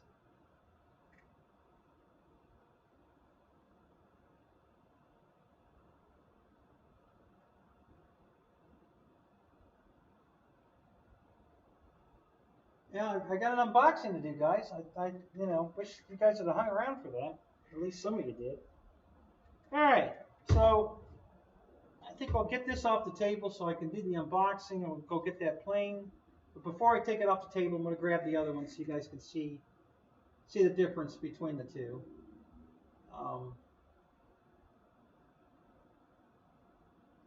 Yeah, well, Bill's still here. Yeah, I know there's 15 of you still here, but we had 27 in here. So a bunch of people left before I got my unboxing done. Oh, yeah. Yeah, people got to work in the morning. Yeah, nobody that comes to my show. Who are we kidding? You know, it's only 11 o'clock for crying out loud. It's the Eastern Standard Time. So I know it's everywhere else in the world it's earlier. All right, so let me move this for a second here. See if I can get out onto this airplane.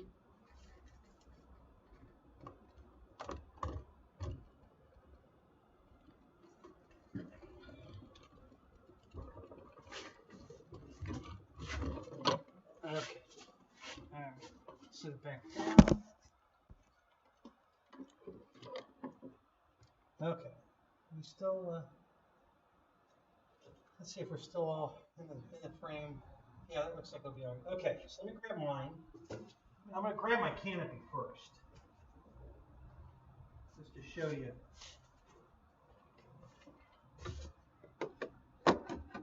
Okay, well the canopy's definitely bigger down the sides, but it's not much longer, so that's not too far off. Okay. All right. Yeah. All right. So let me grab the plane. We'll see what that looks like.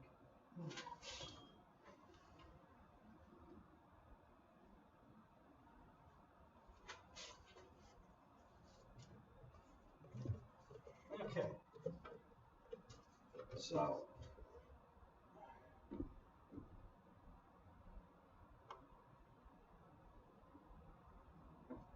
It's pretty close to the same size. It's real close, yeah. I don't have a, see, my nose is sticking out more than his because it's got a longer nose on it. Let me back it up a little bit.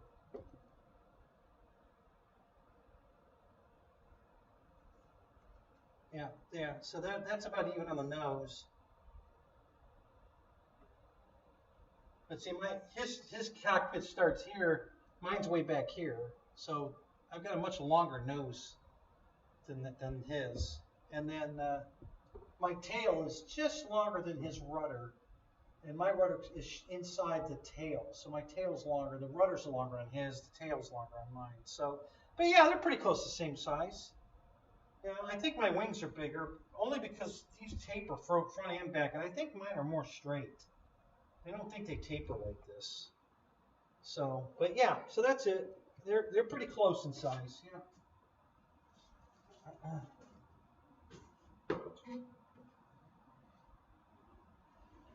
Yeah, my canopy's got a higher bubble on it than his. And this one's in place to match that one, it's sitting way higher in here to get it in the same spot. So there's some slight differences, but they're pretty close. All right, let me get this off the table. I got to move the camera again. I can't get past the camera now. I backed it up so I could get it in the frame. So let me move the camera. Hang on a second. We'll put it back where it was. I'm going to move it back inside the tent. I had it outside the tent so we could get enough of that airplane in it.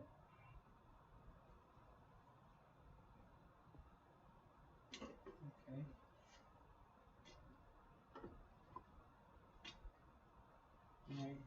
Now we're crooked still. Let me change the angle of the angle here. Okay. How's that look? We line back up.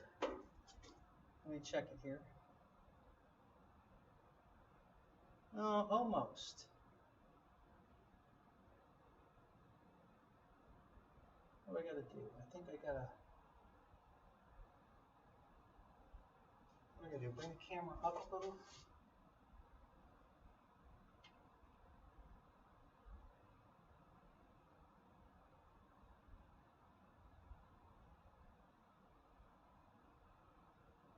No, going wrong. I gotta bring it down. Okay. We're not on the floor there. Okay. Here we go. And then I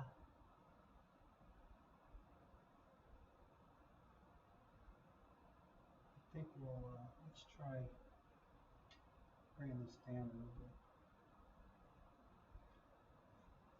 See how that does.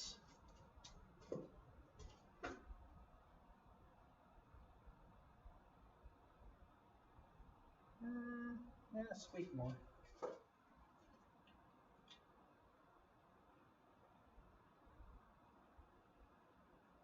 Okay, that should be good.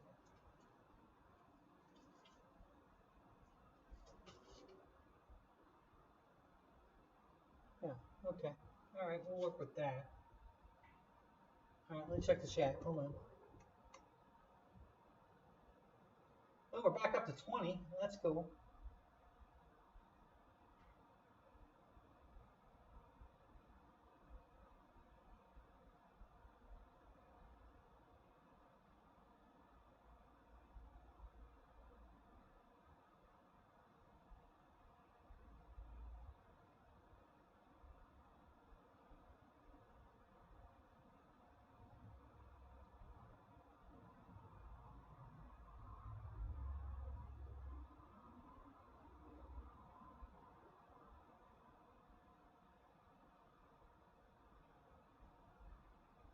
Yeah, I'm tripping over planes. No, not planes, but a lot of shit. I'm not tripping over any airplanes. Not yet, anyway. All right, so let me get this out of here, and I'll make some room here so I can bring my new box in. We'll do an unboxing because I got a new plane. It's a replacement plane. I already have this plane. Crashed it about, I don't know, 5 years ago, 6 years ago. And motion pissed me off, and I tried to buy the parts to repair it, and they sent me a bunch of junk, and then they gave me a bunch of shit about, well, it's foam. If it doesn't affect the flyability of the plane, it's not covered. And so I finally decided this plane means a lot to me. It's the Mustang Old Crow from that Bud Anderson flew, and he's going to die pretty soon. He's 99 or 100 years old, and he's and the plane's been around forever with motion, and they're probably getting ready to discontinue it. So I wanted to get it before they did. So let me go grab it and bring it in. We'll unbox it. Let me get this off the table. God, this thing's heavy. Hey, and the landing gear just fell off. Yeah, that's typical. Well, at least I waited till here, not out at the field, so that's good. I'm okay with that.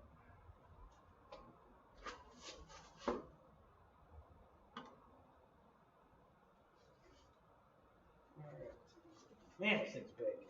God.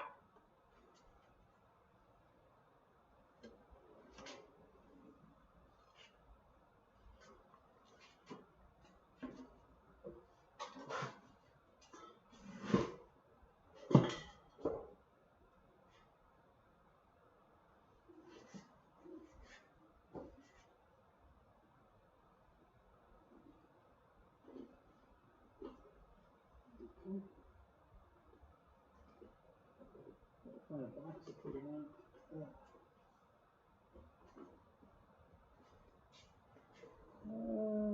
Yeah, if I get past that. Put it there.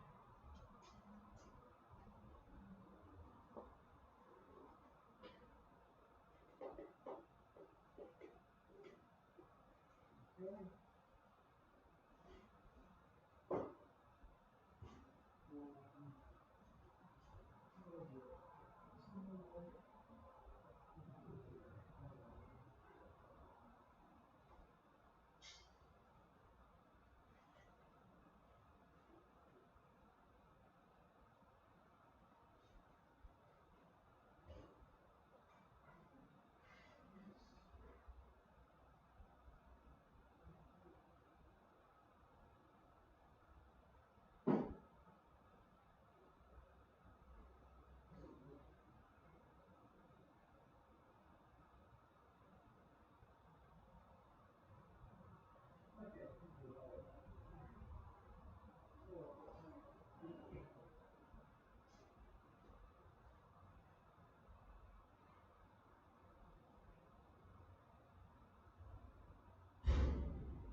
sorry about that, guys. I had a bunch of stuff. The door was open. The trailer was still open. Had to take my medication. Deb had to tell me all about her trying to get into the garage to work on her boxes. Oh, God. Whatever. So, all right. So let me do this real quick. Let me change cameras so I can tell you. Let's do this. Okay, that's fine.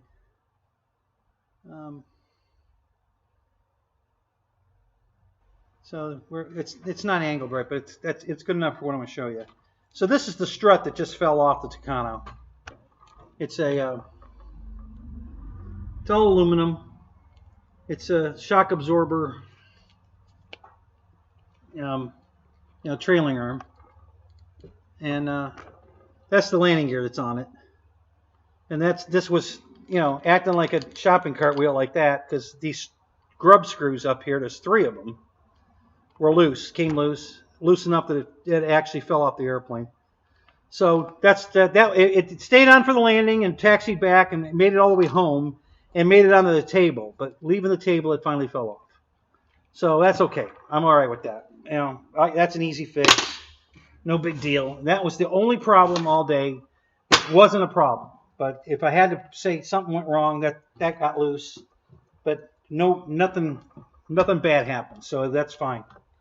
It was a great day. Great maiden. Great day. Love the airplane. Very happy I got it. It's only the 3rd used airplane I've bought. I don't know. I just have a phobia, I guess, about buying used airplanes. And I tend not to do it very often. And that's not bad. So anyway, all right. So let me I'll put it back here to here. So we got a big table to work on, and let me slide this over a little more. Got my knife right here. Let's grab this baby and open her up. I don't know which is the top. I'm guessing this side, so we'll go here. All right.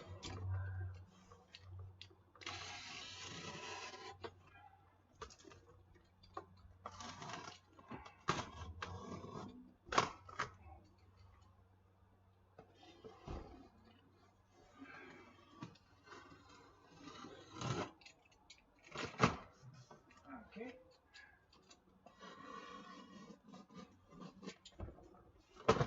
All right, perfect. And so it looks like the box is in upside down. This is the way they wanted me to open it, though. It's the top. Because I got my thank you and attention. This model has a 30-day warranty card. Yeah, so that was on the top. So that they wanted you to open it this way, but I guess they want it when you turn the box upside down and the plane falls out, it's right side up. I guess. I don't know. So we'll find out. Alright, so let's see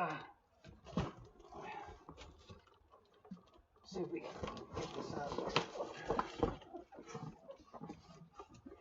Well, maybe it is the top. It's just a plain white box. There's nothing in it. No writing on it, no nothing. Well, they're not even spending the money to put the name of the airplane on it. It's just a white box. Can you believe that? No more display boxes. No colored print boxes. Nothing. It's just a big white box. Isn't that impressive? Look at that. Isn't that beautiful? I've got the original box for this airplane, and it's a full color, free wing logo, everything. It's beautiful. It's a beautiful box. And now this is what you get. Of course, I don't know who cares. I mean, we want what's inside the box, not the box. But just pointing that out. That we're not even paying to print the box anymore. Trying to make a bigger profit. I'd say they're trying to save us money, but they haven't made the price less. The price kept going up. So the only way to really explain that then is that they just wanted a bigger margin on their new price by not spending money on printing the box. So T-33? Nope. Dolphins win. All right. I like the Dolphins. Always did. Yeah, it's an MRC. I know. I bought an MRC, guys. Holy crap. Can you believe it? I know. Who are you and what'd you do with Kenny? Because there's no way Kenny would buy an MRC for it. And you're right. But I do want this airplane, and the crap they sent me to fix mine was not acceptable. So I bought another one to replace it. Now this is the logo in full color on the old box. The box I have that's sitting over there. Yeah, it's got the airplane, it says free wing, all that. That's exactly the logo in full color that's on the old box. So now you just get a plain white box. But again, who cares? You know, the real issue here is, you know, we want a good airplane. So as long as the airplane's okay, not damaged, there's the spinner. Comes with a 2-bladed prop. They do offer a optional 4-bladed prop. You have to buy it separately, and you have to buy the 4-blade spinner to go with it. So that's the way that works. Let me get the tapes cut here. Where did I just set the knife down? Just had it in my hand. Where'd it go? Oh, there it is. Okay, so let me cut these tapes. All right.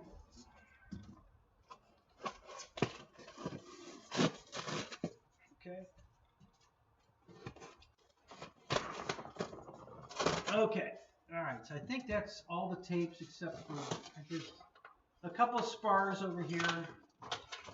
I don't know if these are carbon fiber or just some kind of plastic. I don't think they're carbon fiber. I think they're just a hard plastic. You know, nothing wrong with that. It'll get the job done. There's nothing. Now my original one, the paint on it was crap. I didn't like the paint job at all. It was a lot of bleed through tape lines and stuff. The lines weren't straight. So let's see if they did better. Let's see if this is any better. Now we still got a lot of bleed. The line looks straighter, but it's got a lot of bleed. So yeah, they haven't perfected this. It's still you know, it's not the quality of other planes now. Everybody else is doing better.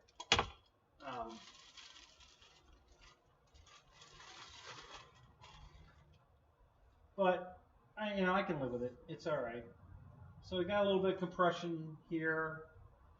Yeah, there's a lot of here. There's a lot of hanger rash on it already, guys, and it's brand new in the box. So, but it looks way better than the wings they sent me to try to fix mine. They were just unacceptable. There's no way I was going to put those on my airplane and go fly it. So that's the wing.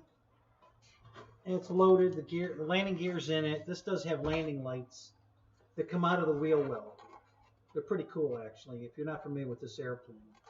When the gear goes down, a spring-loaded light drops down out of the wheel well, and that's kind of the way the real one is. You know, that's where the lights are, and the way they come down is not scaled, but close enough.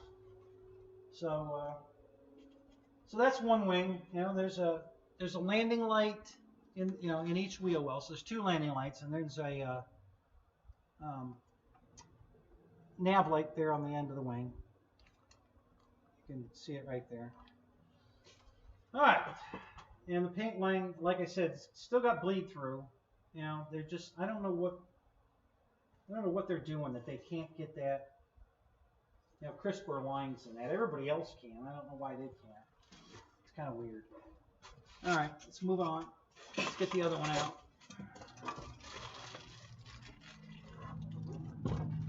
Take a look at this one. See if it's as good or better, or worse, whatever. We'll find out here.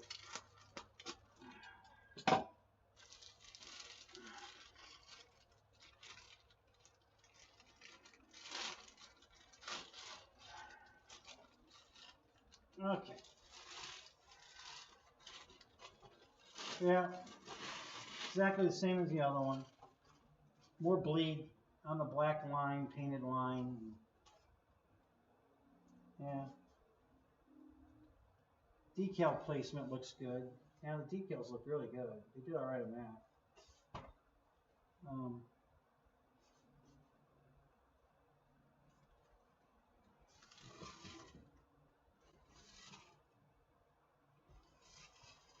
Yeah. No compression damage in this wing. This one looks, well, there's a little one there, but yeah, this looks a lot better than the other one. Yeah, this is pretty nice, actually. Yeah, this one definitely looks better than the other one. Yeah.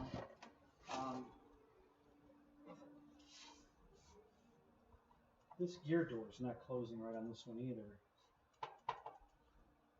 We'll wait until we power it up, though, to see if it closes right. All right. Oh, and if you didn't know, this is the P-51 Bud Anderson Old Crow is what this is. So this is the other wing. The gear doors are perfect on this one. This is all lined up beautiful. Very nice. So, all right, moving on. Let's get to the good stuff. Now mine, the original one, came with a sound system in it. So I still had that sound system, so I'll be putting it in this one. I'll take it out of the old one I have, and I did get a brand new fuselage.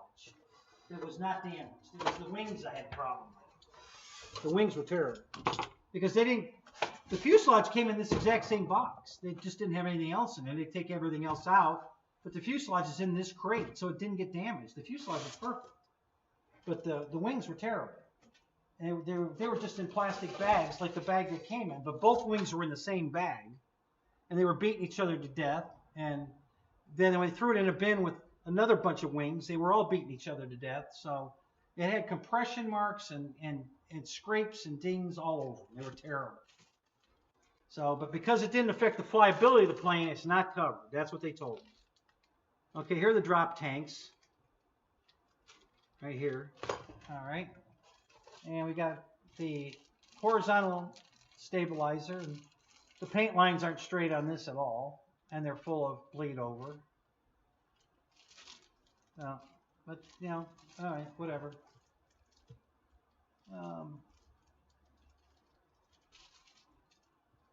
So that's the horizontal.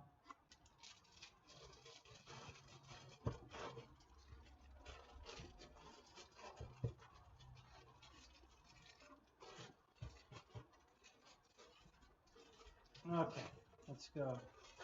Here's the vertical. Now the vertical's got submerged hinges, so that they're hinged like a real one. I'll take this out of the bag.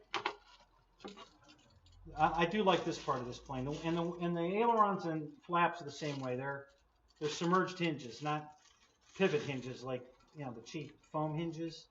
These are those ones that if you look at the bottom of the rudder here, you can see where it's got that rounded edge because it swings inside. It's a pivot hinge, just like the real thing. So, and that's the tail, and that's a good. This looks really good. Yeah, did a nice job painting that. The decals are nice and straight. Everything looks good there. That looks really good. All right, I'm gonna set that back in here for now. Here's the prop. It's a big ass 2-blade. Man, that's a big prop, guys. That's a really big prop. I'll tell you what size it is. It's got it written right on it.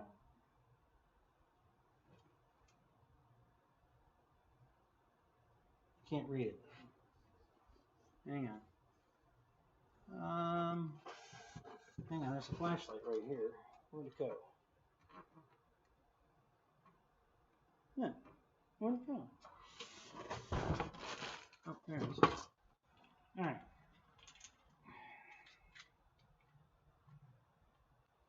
It's a 1510. No, a 1610. Yeah, it's a 1610 prop. So that's a pretty good size prop. All right. Set that there. Here's the hardware bag, all the wing mounts, all the wires you need to put it together. There's some glue in here. There's the light controller and the retract controller in here. Yeah. Landing gear, cabin sequencer, and LED light controller. They're both in the bag here. So they come in here.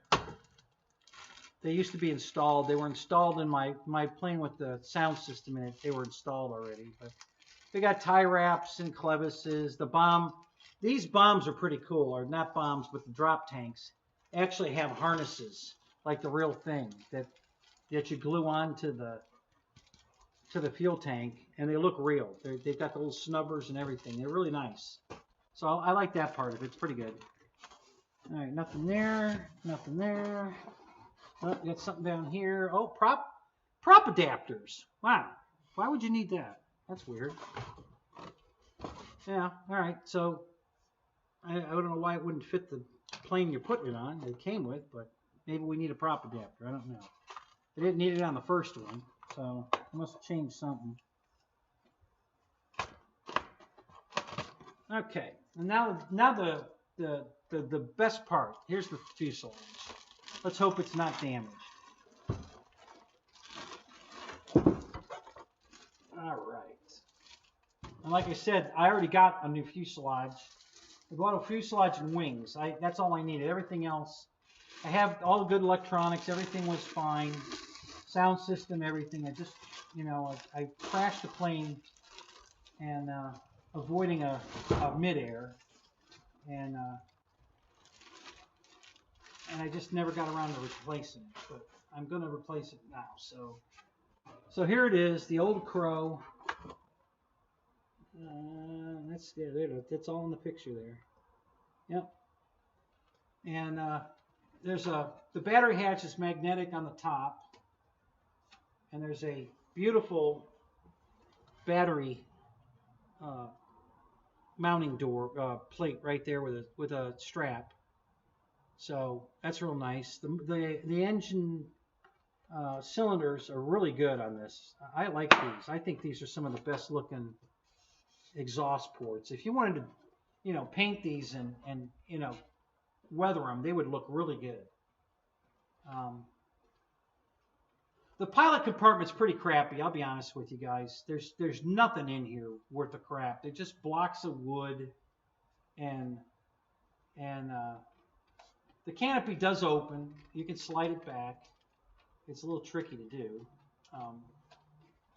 but it will slide open.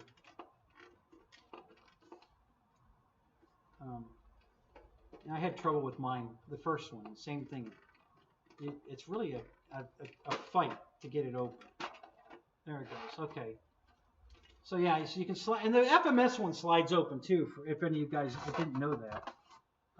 The 1450 size, not the 1700. The 1700 doesn't open, but the 1450 does this, just like this one. And then this one actually has these little latches to catch, and it actually snaps into place, and that's so it won't come open in flight. When you snap it together, it's going to stay closed.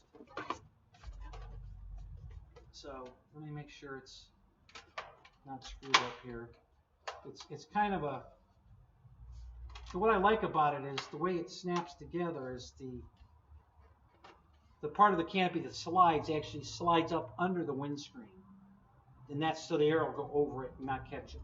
And that's good. I'm glad they did that. It's a nice clean fit. When it goes in, it's really well inside there, and it keeps the airflow going over the airplane. I'm having a little trouble with this side for some reason.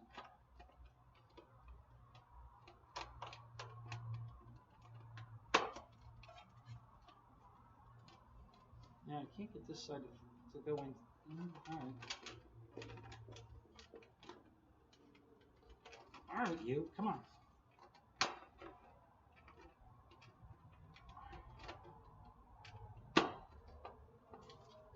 Okay, There you go. I got it. Okay. So yeah, that's all back in where it belongs, and it's a nice snug fit, so that works good. Now I got the nice yellow and red checkers on the nose. Now the speaker grills are here. All right. If you look right here, this is a speaker grill right here, and there's another one up front here. Okay, and mine, I have the speakers in mine. The other one. It's a brand new fuselage. It's identical to this one. I already put everything in it. So that fuselage is ready to fly. So I'll probably just use that fuselage with these wings because I don't need this fuselage. So I'll probably just leave this in the box and use the other one and put the brand new tail feathers now. Since I got them, I might as well use the brand new tail feathers. I have a spare set of tail feathers that are okay. They're not perfect, but they're okay. So that's the unboxing, guys. That's the gist of it. Let me put it back in the box here. I'm going to do a Jeff Customs reboxing for now because I'm not going to build this tonight, and I'm not sure. I'm sure I'll build it during the week here. So it'll be built pretty quick.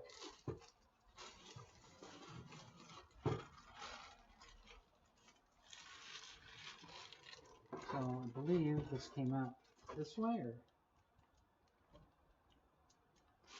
is it this way?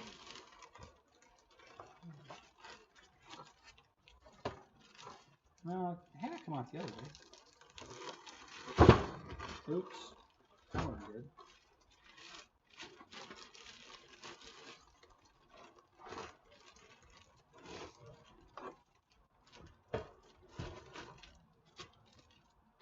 Alright, what am I doing wrong here? Alright, roll the video back so I can see how I put this out in here, because I'm screwed. I can't figure it out. Well, that looks like...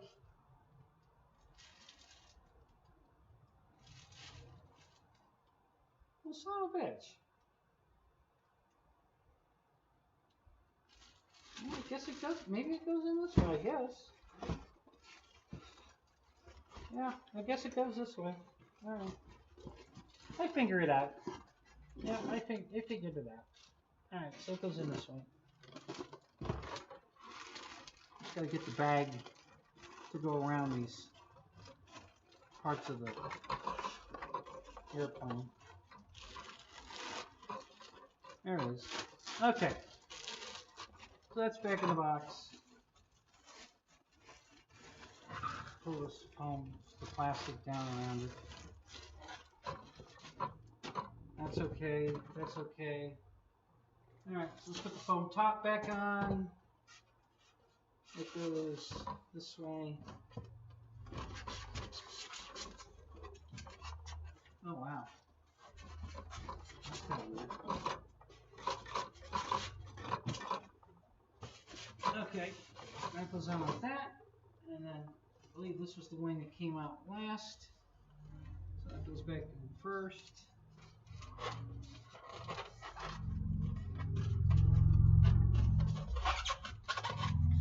And it goes this way.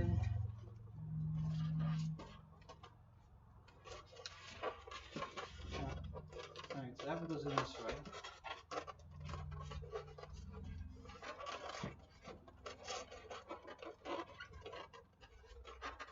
No, it does not. It goes this way. Alright, hang on. It's gotta go this way.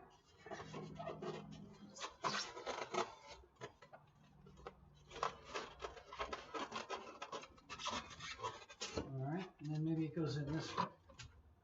No, it definitely doesn't go in that way. It's gotta go this way.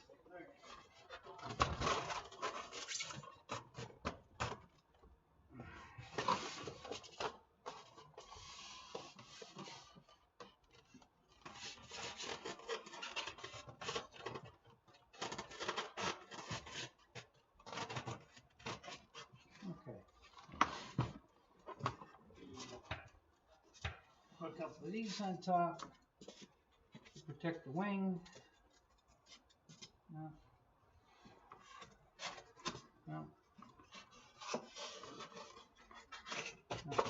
goes there.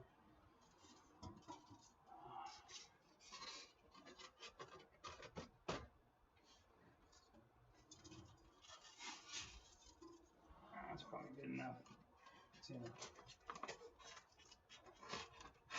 that's definitely not that one. That isn't either. Must be this one.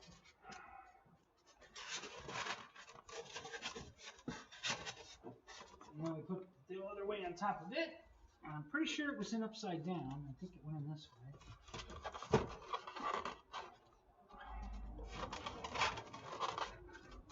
Or maybe not. Maybe it was this way.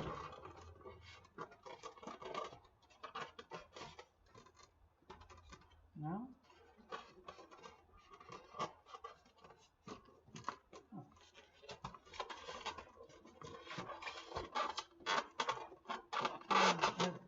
Okay, there it is. Okay, that's good enough. It's only going. It's not going anywhere. All right. The little tidbit stuff I'll leave out. I'm not gonna put that back in the box. And put the box cover back on.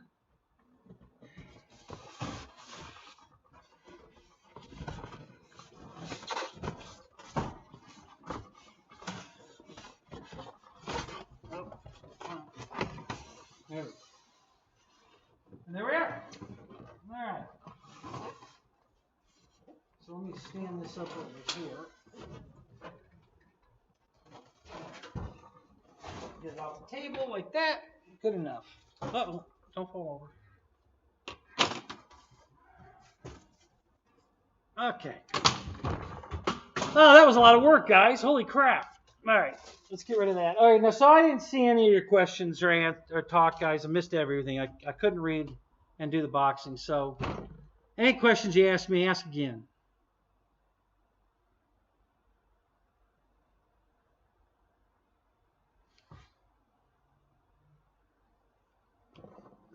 I know what you're talking about there.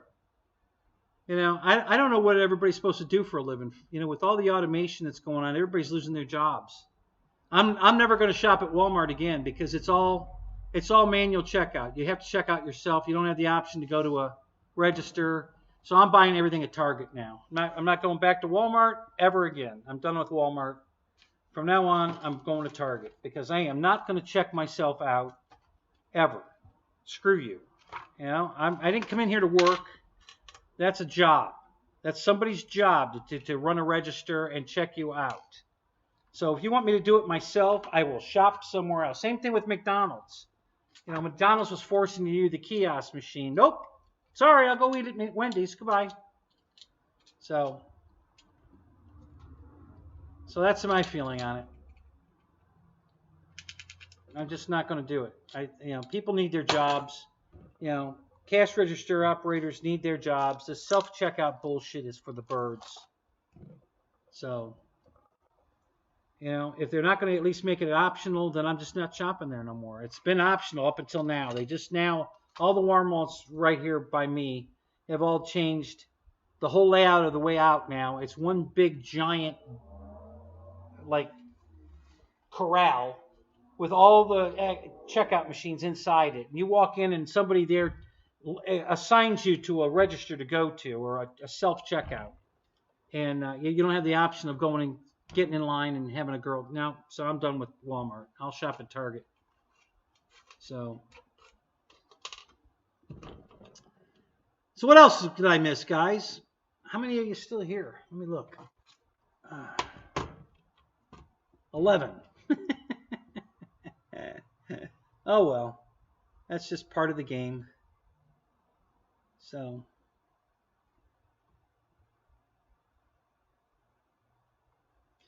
Yeah, Mike Bear, I don't mind if they put in some for people that want to self-checkout. But it should be an option, okay? If you want to use the self-checkout because you got one or two items and you just want to blow out the door, fine. But if I got a whole cart full of groceries and I have to go to a self-checkout and scan each piece and put it in a bag and put it back in the same shopping cart I'm taking the shit out of.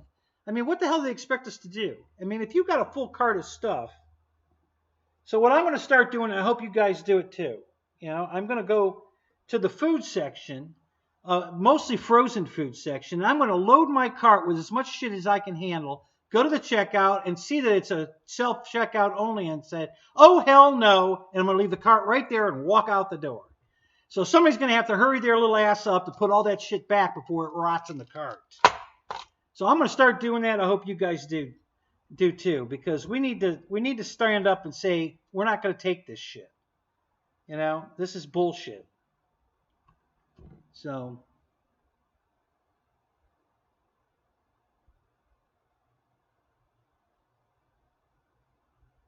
yeah, Ken, that's the other thing. These kids today don't know how to work nothing.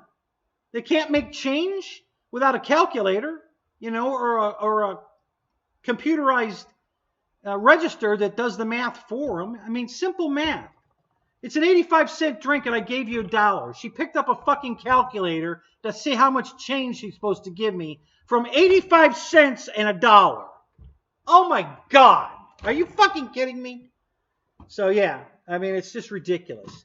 They're not teaching their kids cursive writing anymore. They don't have any math skills. They don't have any skills at all. Kenny for president. Thank you, David. I'd run for president. I'd straighten this fucking country out, but nobody'd vote for me. So, but yeah, it's just ridiculous. I met a friend of mine's grandson yesterday. He came out to the flying field. The grandson was interested in these radio control, and I had cool airplanes, World War II planes, jets, some sport planes. And I had a variety of everything. Flew a couple of them around, doing a lot of aerobatics, upside down stuff, inverted and shit. And he went back to his phone 5 minutes after I put the first plane in the air. And he was just, I don't know if he was gaming or just, I don't know what he was doing. But he wasn't the least bit interested. 17 years old, not the least bit interested in anything that we were doing there. Just crazy.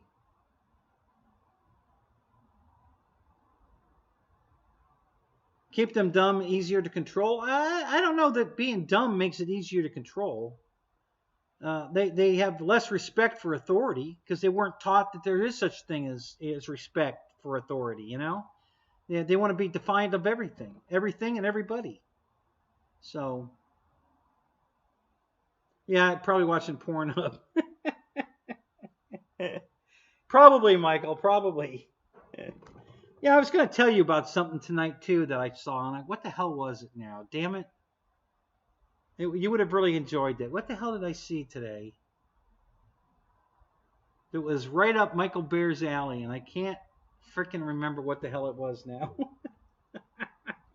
I was cracking up. I said, I got to tell Michael Bear about that one. No, I can't remember what the hell it was. Shit. Anyway. Yeah, it's a pretty sad world we're living in, guys. I can't believe it.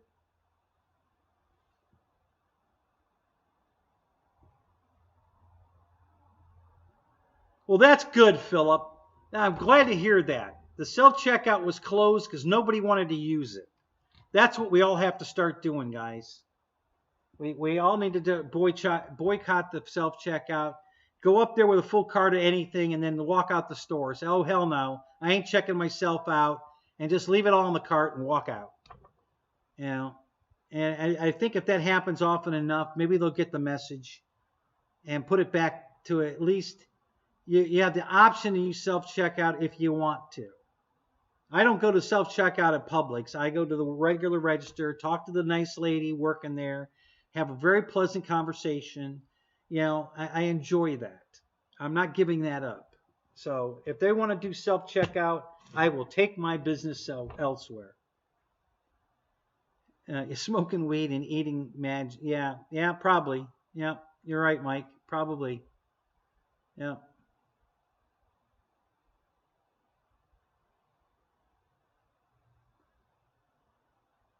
Yeah, lucky bastards. Yeah. So anyway, that's my feeling on that whole situation. It's ridiculous. Thank God I'm not going to have to put up with it much longer. You know, I'm old. Getting to the point now where I'm not going to go to the brick and mortar store. They're building brick and mortar stores all over the place here, and nobody's going to go to them. You know, everybody wants their shit delivered. I don't know what the hell they're building stores for. You can buy everything you need on. Hell, even Walmart delivers. You know, if you want them to deliver it, that gives somebody a job. All right. So yeah. Let's make the self-checkout a thing of the past. You know? I doubt it, Michael. You know, I think that went over like the Bud Light girl. I think Target changed that immediately. I haven't been in a Target lately. I haven't been in a Walmart either. But my ex yesterday went into Walmart and she told me, yeah, the whole thing's self-checkout. You know, they line you up like cattle. You go to this giant fenced-in arena, and the checkouts are all around the outside, which I've seen that. One of the Walmarts on my bus route was like that, just one of the three. And she says they're all that way now. And I'm like, okay, well, I'm not going back to Walmart. I'm done. Yeah, but I'll be retired sitting at home ordering everything online. I'm not going to go to stores anymore. Fuck it. I'm just going to stay home and order it and make them deliver it. I mean, how much of the stuff we get delivered anyway? All of our planes are delivered. Batteries are delivered. Props, motors. We don't go to hobby shops. Hell, most of us don't even have a hobby shop anymore, right?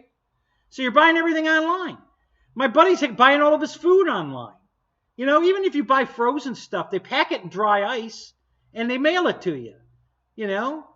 Omaha Steaks, that's one of them, you know. I mean, Walmart delivers, so, you know, that's where we're headed. So the brick and mortars, you know, forget it. If I can't walk into a brick and mortar and talk to a sales associate or a checkout girl, I don't need to go. I'll stay home and order it online. Good night. See you later, Wild Bill. You have a good night, buddy. Yeah, I'm going to call it pretty quick, too. I got to go eat some dinner. So we'll go to 12 here. We got 3 more minutes. I know I'm boring half of you to death anyway. Or I already did earlier. And that's why you're gone. But the few of you that are left, yeah. Yeah, not really trying to be on my soapbox, but I'm just so sick of it, you know? It's just ridiculous how bad it's gotten, and there's no hope for it to get better.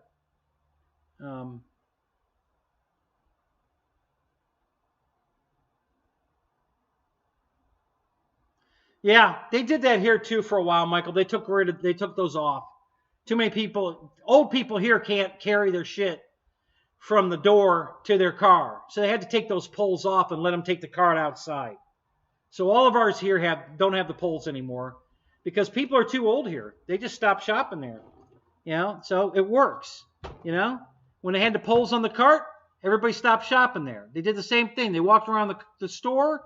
They got to the door. The cart won't go out the door. And they just left everything in the cart and said goodbye. You know, or went back up and said, give me a refund. I'm not buying any of this shit. So, yeah. So they took the poles off. We're not locked in anymore. You can take the cart to your car. Bring it back if you want. Leave it out there. Whatever. They'll have to hire a shagger to go get the carts. But, yeah, they did away with that down here. The Walmarts were doing it, too. And they did away with it. It wasn't working. You know, they were pissing off more customers, and people were stopping the shopping. So they did away with that. And, you know, the Dollar General and the Dollar Tree both are cart. You can take the cart outside. So I don't shop at Family Dollar very often, but I'm sure they don't have it either. Not down here anyway.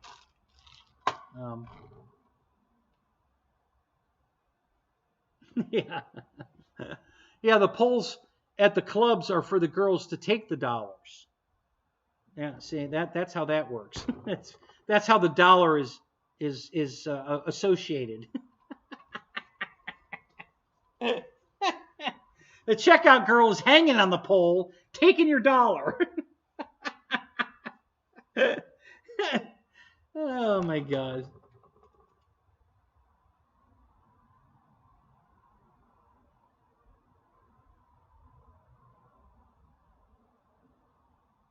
Yeah, basically, Ken. Yeah, you can't really go to a hobby shop anymore and get what you want. They only have the triple A movers, and everything else you have to go online to get. So I've been doing that for years. There's no the last hobby shop closed up around here about 5 years ago, and they moved it to downtown Tampa with two other hobby shops right in the same, almost in the same parking lot. And it failed. They went out of business. His idea to move it down there was, I don't know why he thought that was a good idea, but it wasn't. I knew it wouldn't be, and so he went out of business. And one of the other hobby shops went out of business, so there's pretty much only one left. And it's in Tampa. I'm not driving to Tampa. Screw it. I'll just buy it online. They'll deliver it. Yeah, keep the poles for dancing. Exactly. Yeah. So, and like my buddy buys all of his food online and has it delivered. He doesn't go out and shop anymore. He just, he's out riding his motorcycle all over the country, but going grocery shopping, nope, he orders it online and have them deliver it. So, and right now they're hiring so many people to do that job that you literally can get delivery in not just the same day, but like within an hour they bring it. Depending on the store and where you are and everything. But yeah, they Deb got something the other day. She ordered it. An hour after she ordered it, they delivered it from Amazon. And you're like, holy crap. So, yeah, they...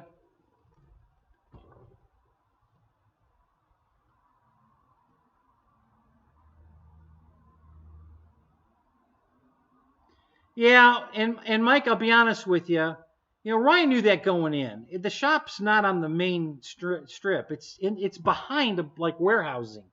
It's not something you're going to do a drive-by and say, hey, a hobby shop, let me pull in. You can't see it from the road. It's in the back, behind other stuff. So I don't know if you've watched him flying out front, but when he goes around, there's a giant building in front of him. Like I don't know if it's a Publix but it's a plaza. And he's in the back of the plaza, so nobody knows he's there. So he's not getting any drive-by traffic, any walk-in traffic. It's all word of mouth. People have to know he's there. So through, word of mouth, social media. Hey, there's a hobby shop here. It's in the back. You got to go, that's the only way he's getting business. So, and mine was the same way. When my hobby shop wasn't on the mainstream either. But I wasn't paying the outrageous rent that Ryan's paying. You guys wouldn't believe what I was paying for rent. It was $200. I had two self-storage units that I turned into a hobby shop. I blocked off the garage door with a wall with a window and a front door, and put hobby shop, Tightwad Hobbies. That was the name of my store. And I would unlock the man door, open it to unlock the garage door, and pull it up behind the wall. And then when I went inside and closed the door, there's a window and a door, and the garage door's up. And then when I leave at night, I close the garage door, lock it. And they do that anyway, but usually the garage door is on the outside of the entrance door. Mine was on the inside. But I was only paying $200 for 2 units. So my overhead was very low. And that included my electricity. So I didn't have water, no bathroom. It wasn't, but I didn't serve food, so I didn't have to have a bathroom. But yeah, that's how my shop was. So I feel Ryan's pain. I understand exactly what he's going through. So that's why he's doing so much on social media, because that's how he's going to get butts in the store. Because you aren't going to see a store on a drive-by. It's way in the back. So.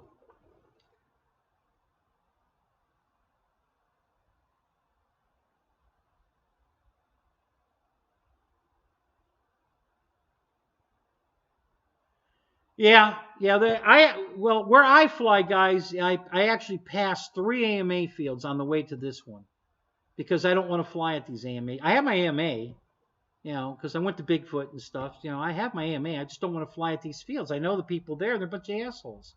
There's crybaby. You can't park there. You can't. You come across the field inverted, and that's unsafe flying. Why? Because you can't do it.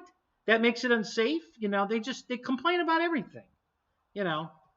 So I'd rather go where I go. It's much more fun. So that's what I do. I don't want to fly at these AMA fields. They're just a bunch of crybabies. So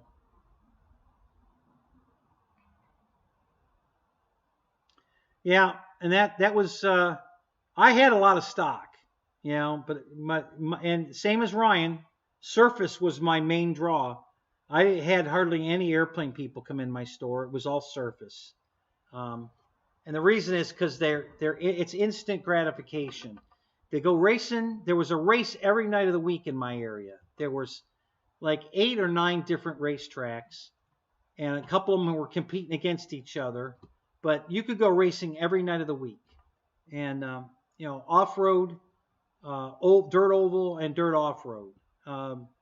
We only had one paved track, and that was once a week when it was running, and that was it kept getting like asked, we can't have you in here. You're blocking too much of the lane or other traffic or whatever. So they moved over here. Same thing, moved over here. They kept moving it around. It was a portable track, and but yeah, we could race every night of the week. So you break your car, you need parts now. There's a race tomorrow night. So or today when it's noon and you're out buying parts. So I had to have all that stuff in stock. So I did. I kept all the surface stuff, RC10, low C, Custom Works. I had all that shit in stock for the race cars, in case they broke something. No airplane stuff. I mean, I had glow plugs. I had fuel line, fuel. I did carry Byron. I was carrying Byron fuel. Just the basic needs stuff for airplanes, but no kits, because nobody was going to come in my store and buy a kit. They were going to buy it online. No repair parts. I had Dubro hinges. I had the whole Dubro line, the tools, the little hex drivers and the fuel, the hinges, all that. I had all that stuff, but no kits, no ARFs, no plug and plays like they do now, and I didn't have any of that stuff. Because I couldn't beat Tower's prices.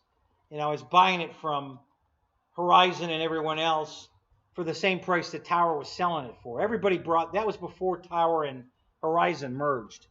Everybody bring me their Tower Hobbies catalog. You remember those? You used to get them in the mail. Hey, can you match this price? Fuck, I can't even buy it for that price. You want me to match it? No, oh my God, it was horrible. So, yeah, but that's what happened way back. We're talking 79, 78, 79. It was ridiculous.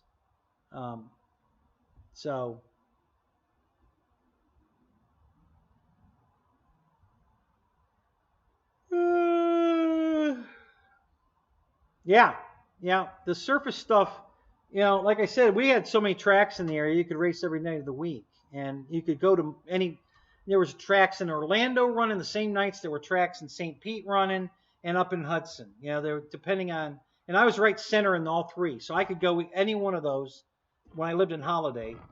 It was the same distance to go to any one of the three on any given night. So I call up my team guys. I say, hey, where you guys want to race tonight? Are we going to Tampa? Are we going to St. Pete? Where do you want to go? And, and I take this consensus, and then that's where we'd all go. We'd always show up as a team. And, so it was, we had so much fun. God, it was a blast. But on the owner of the hobby shop side of it, it was a bitch. So I totally can appreciate Ryan's situation.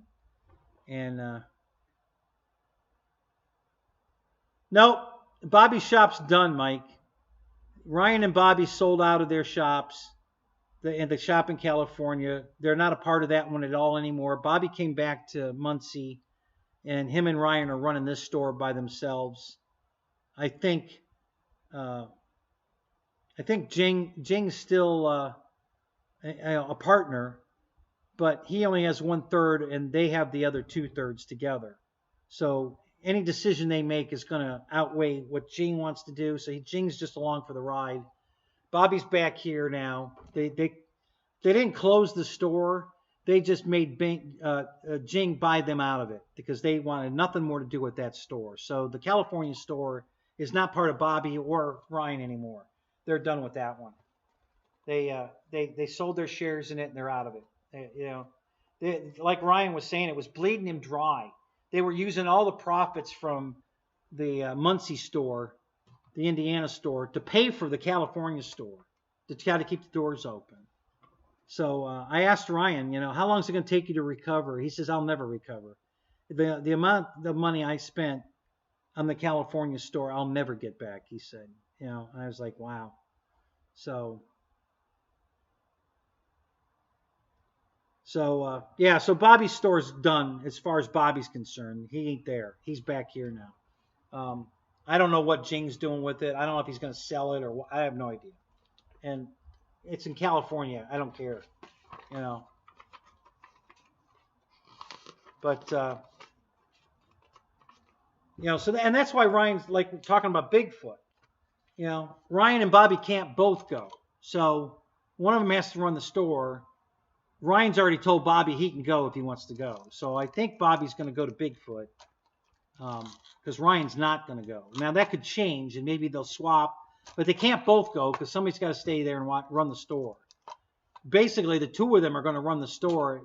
Ryan has to let all of his other help go. He can't afford to pay him anymore. He spent all of his profits to keep the store running, trying to keep the California store going. So now they're going to the Bobby and him are going to run the whole thing. They're going to lay off all their employees. Probably not every one of them, but most of them. And one of them is always going to be at the store running it. So that's why they can't both go to Bigfoot, because one of them's got to stay there and run the store. So, so that's what happened there. I don't know why, and Ryan didn't like that California store idea at all in the beginning anyway, but he played along, because Jing and Bobby wanted to do it, so he played along, and then Bobby finally said, we can't do this. We're just, we're just hemorrhaging money, So so Ryan and Bobby decided that Bobby's coming back to work at Muncie with him. They both sold their shares of the store in California to Jing. Jing, it's his store. He can do whatever he wants with it. So, and Jing has really no say in this store because their 2 votes outweigh his. So Bobby and Ryan are going to do whatever they want with this store, and Jing's just in for the money, to keep. If they have to do upgrades or whatever, he's got to pay a third of it, and he has no say anymore. Unless Bobby or Ryan likes Jing's idea more than the other, but I think Bobby and Ryan will stick together. I think they're pretty tight. I think they'll stick together and just do what they want to do. Yeah, they tried, but also, it's California, so it's very expensive to live out there. And that's why they were hemorrhaging money trying to keep the store running. And apparently there's no walk-in business in California. They're already all doing it online. So I guess there wasn't much traffic going on there. I don't think they were actually organizing racing, heavily. I mean, if they wanted to do it right, they had that beautiful track, and then I think there was one outside too. They should have been scheduling racing every night of the week, to keep people coming in, breaking parts, selling parts, buying batteries, buying chargers, pinion gears, tires. Go through that, especially on a dirt track. You go through tires like crazy. So, that's where the money is. And I don't think they took advantage of that in California. And Ryan doesn't own the tracks at his store in Muncie. It belongs to the original owners. They only sold the store retail end of it. They didn't sell the track part. So all the revenue the track makes, the old owners keep. The only thing Ryan can hope for is that they break parts or need tires and they come inside and buy stuff. That's the part Ryan gets. But he has nothing to do with the tracks. He doesn't make any money off the tracks. That's a totally separate operation. So, I don't know why he did that. God, I would have never done that. But anyway. So,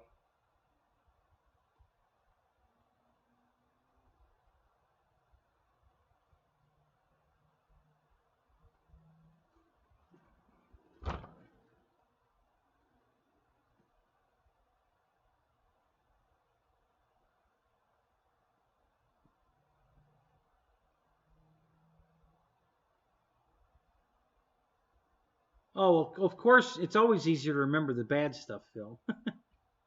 Well, think about it. You know, whatever happened in your life growing up, tragic, broken arm or whatever, you remember exactly how you did it. you know. But what happened on your 5th birthday party? You probably don't remember.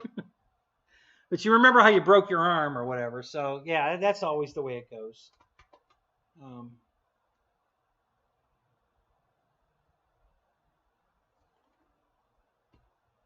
yeah, yeah, Mike, I didn't know it either. We were discussing it one night in a Zoom.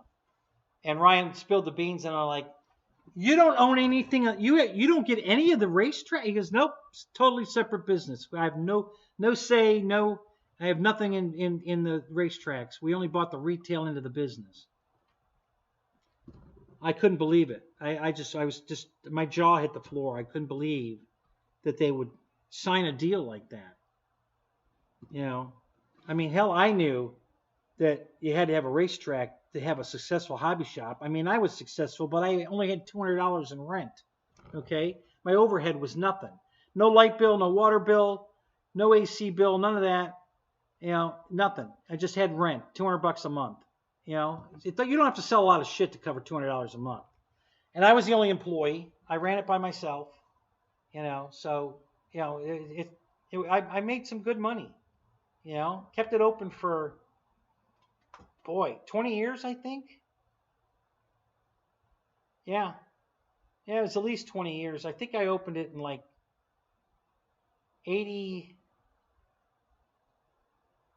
probably around 86. And I didn't close it till I moved up here.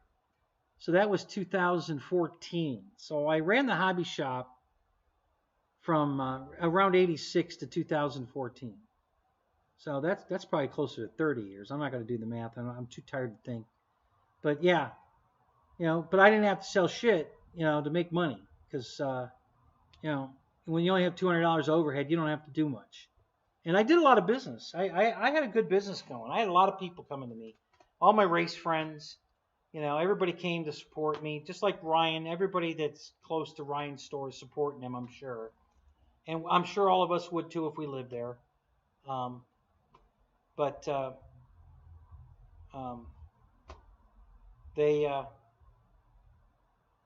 finally just cashed it in because I was moving up here to Spring Hill, and the hobby shop down in Holiday was a good hour's drive, and I wasn't going to do that. So I finally just packed it in. I packed all the inventory into some trailers and brought it up here. I still have a lot of it. It's fun when I need balsa wood. I've got a whole balsa wood rack, a SIG balsa wood rack. I got a K&S metal rack. I need a piece of music wire or something. I have all that shit. I have it from the hobby shop, And then I've got a whole box of Dubro stuff that if any of you saw my video, the inside of my trailer, all of those pegboards were in the hobby shop. I didn't even take the inventory off of them. I took the pegboard down, carried it outside, and put it back up in my RC airplane trailer. So if you go to my channel and airplane trailer. Just do a search for airplane trailer. I had a camera. Spencer wanted me to do this, so I did it. I put a camera in the front of the trailer with the lights on inside the trailer, facing backwards, with all my airplanes in the racks so that you could see how they handle driving down the road. And on both sides of the walls are all the pegboard with all the RC-10 and low C and all the parts are hanging on the pegboard.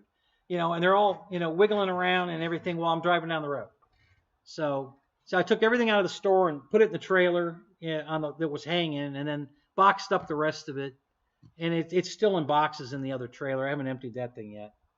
So I still have a shitload of inventory stuff, but it's all, screws, nuts, bolts, fuel line, airplane hinges, that kind of stuff. I don't have any big ticket stuff. No, I don't have any. I had a few airplanes. Model airplanes, plastic models, because I did that stuff too. Rocketry, I had some of that. I had RC cars, and every year a buddy of mine would do a motorcycle ride for the Angelus home, which is it's kind of like it's for children with disabilities, and this home takes donations. So they would do a big party every year, a ride-in for the motorcycles, and they would have an auction, and I would donate an RC car to the auction. I just gave it to them. I said, here, go ahead, auction it off. So I got rid of a bunch of them now. I still have a couple of them. I've got a Nissan Stadium truck that I kept. I wanted that. I have an RC10 with the, not the aluminum pan, the graphite chassis. So I have an RC10 with the graphite chassis still in the box, and I have a Nissan Stadium truck I think it's a Tamiya, I believe. Might be a Losi. But it's a Nissan Stadium truck. I kept that. Those are the only two I think I kept after everything else. So I still have them. I don't know where they are. I couldn't put my hands on them right now, but I know they're here.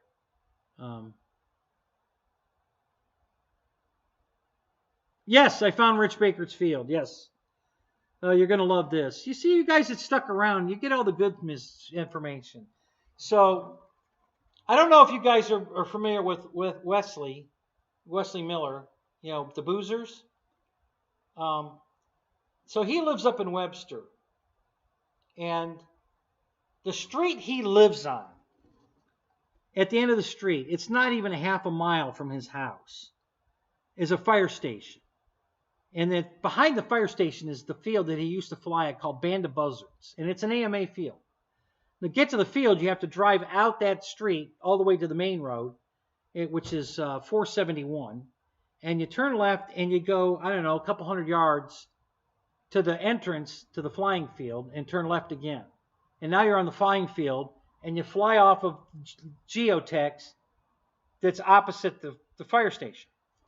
They had 22 acres there. And it's a little tiny postage stamp flying field. But you had area you could fly over. There's nothing, it's not their property, but there's nothing on the property. So if you happen to fly over it or whatever, it's not a big deal.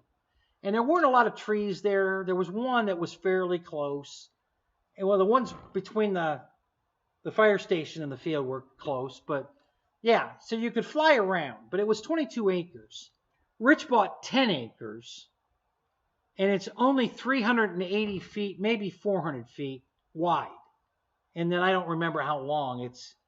It's about 1,000 feet long, I guess. It's 10 acres. So it's probably around 1,000 feet long. It's only like 400 feet wide. And it's surrounded by homes on all sides. Well, actually, there's trees at the end of the runway on this side, and there's a big pasture on that side.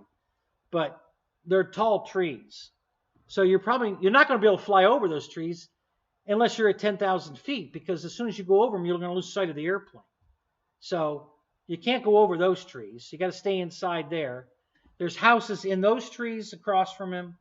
There's a house over there in that field. There's a house at the other end of the runway, and there's houses behind him where the flight line is. So if you fly over any of those, you could crash into their house. So, and that's not allowed anyway. So, the AMA frowns upon you flying over people and houses and that. So it's a very tight little field.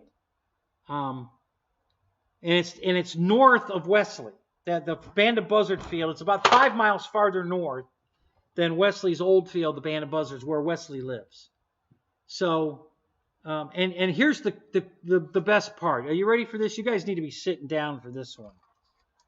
You won't believe how much Rich paid for that property. $240,000 is what Rich paid for that property. Oh my God. So, I mean, if you fly down the runway and do a half Cuban 8, come over the top and then go back down the other way, go up above the front of the trees and do another half Cuban 8 and come back down again, that's pretty much how you're going to have to fly it. Yeah, Rich and Steve, you're right, they're partners. But it's actually in Rich's name. I guess Steve gave him money, or I don't know how they worked that contract out, but Steve's name is not on the title of the land. Just Rich's name is. So whatever deal Steve and Rich made, I don't know how they did it, but yeah, but $240,000. Oh my God. I've been trying to get Rich to come out to my field, which is, by the way, is way closer to his house than the property he bought. And we have 40 acres to fly all over. So Rich could have gone out there anytime he wanted, day or night, and done all the videos he wanted to do off of our beautifully manicured grass runways. And he wouldn't come out and fly with me. And he could have done all of his video work there. And it's closer to his house than the one he bought. And there's so much room to fly there. It would have been beautiful. So instead of exploring that idea, he decided to buy his own property. So I wish him the best of luck. I don't see how that's going to work out. Everything's barbed wire fenced, every piece of property, his, the neighbors, everybody's got barbed wire fences around their property. So if you crash off of Rich's property, I don't know how you're going to get your airplane. You can walk a quarter of a mile down the road to the driveway and walk in and knock on the door and say, hey, I crashed my airplane in your yard. Do you mind if I go get it? Because if you just walked out there to get it, you probably get shot. It's out in cattle country. This is all, pastures where he bought this property. It's a dirt road to get to it. It's not a paved road. I can't believe he spent $240,000 on that. Oh my God. And there's nothing on it. It's just grass. There's no trees on it, no foundations, no buildings, nothing. He bought a shed to put a lawnmower in, and he put that on the property, and he put the lawnmower in the shed. He bought a lawnmower. So he's got a lawnmower and a shed on there right now. I think that's all he's got on there right now. I know he was talking about laying a geotech runway on it, so I guess that's coming if they haven't already done it. He's planning on putting a big shelter with power. He's going to have power on the property, and all the pit areas are going to have places to plug in your battery chargers and all that. And it sounds wonderful, but it's going to be a pretty tight field to fly at. You better be a damn good pilot. You're going to have your plane in a tree.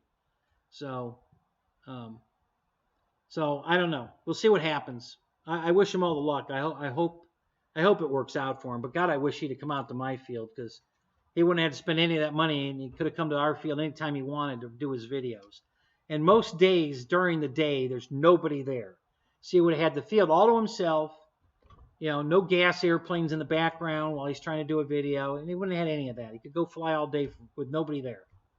So, he still can. I mean, if he doesn't, if he wants to sell that property, it's still open to him. He could do it if he just wants to come out. I've invited him out there half a dozen times, easy. But he just, I gave him the address. He just doesn't want to come out. I don't know why.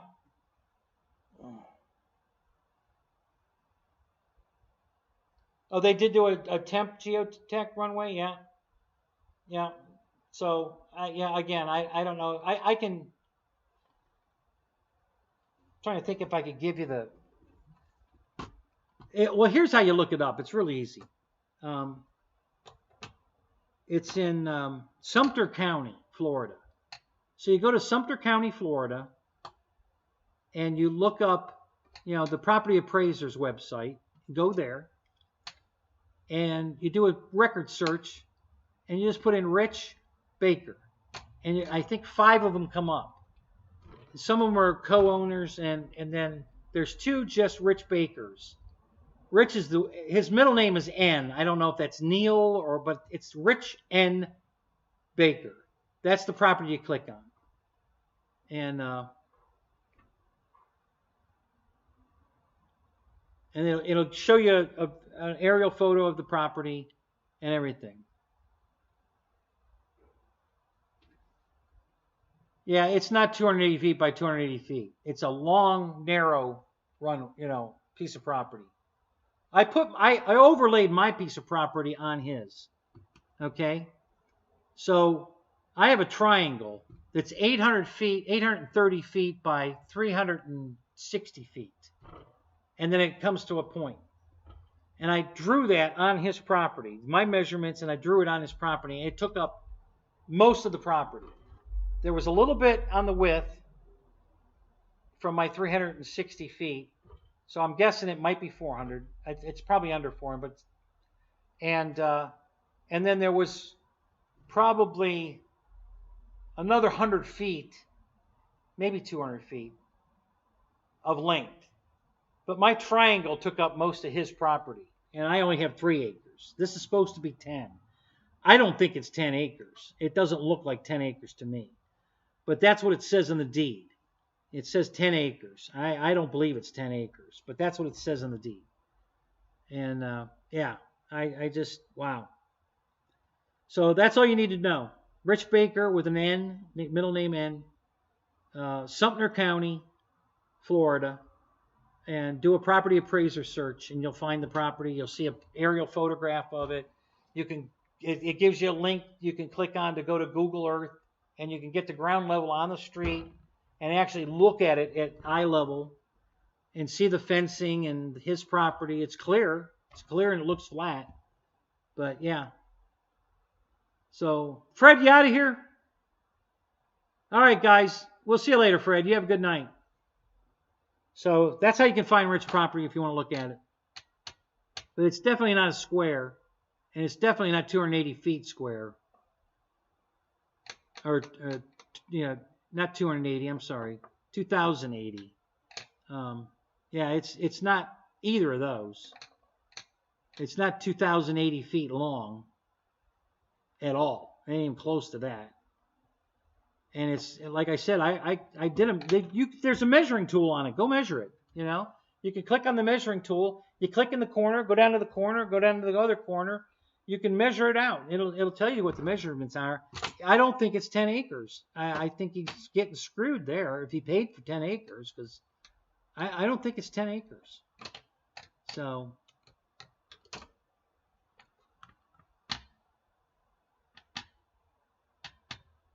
I know it's the right place because I recognize the houses that I saw when he did his video. He was flying his FMS, what is it, the Super Easy or whatever was flying it around. You can see the houses that he's flying around inside the tree line, you know. And so you go on the Google Earth and there's the house. Yep, there's the house. There's a house over there with that triple barn. Yep, you can see it all on the map. So it's definitely the right property. You know, I know I'm in the right spot. It's just I don't think it's 10 acres. It don't look like it to me. So, all right, guys, that's it. I'm out of here. It's I've already hell, I'm over 30 minutes past what I was going to do. All right, guys, have a good night. We'll see you Thursday, if not before. Tomorrow night, Fred Barron, do the fly-in. Come join us. It's lots of fun. Even if you're not going to fly, it's another live chat just like this with flying going on in the background. So you can just sit there and chat if you want. You can come fly if you want. You can do both. So come join us. It's a lot of fun. And I'll catch you guys later. I'm going to go get something to eat. I'm starving. Haven't had anything to eat all day. I'm really hungry. So I'll catch you guys later. Have a good night.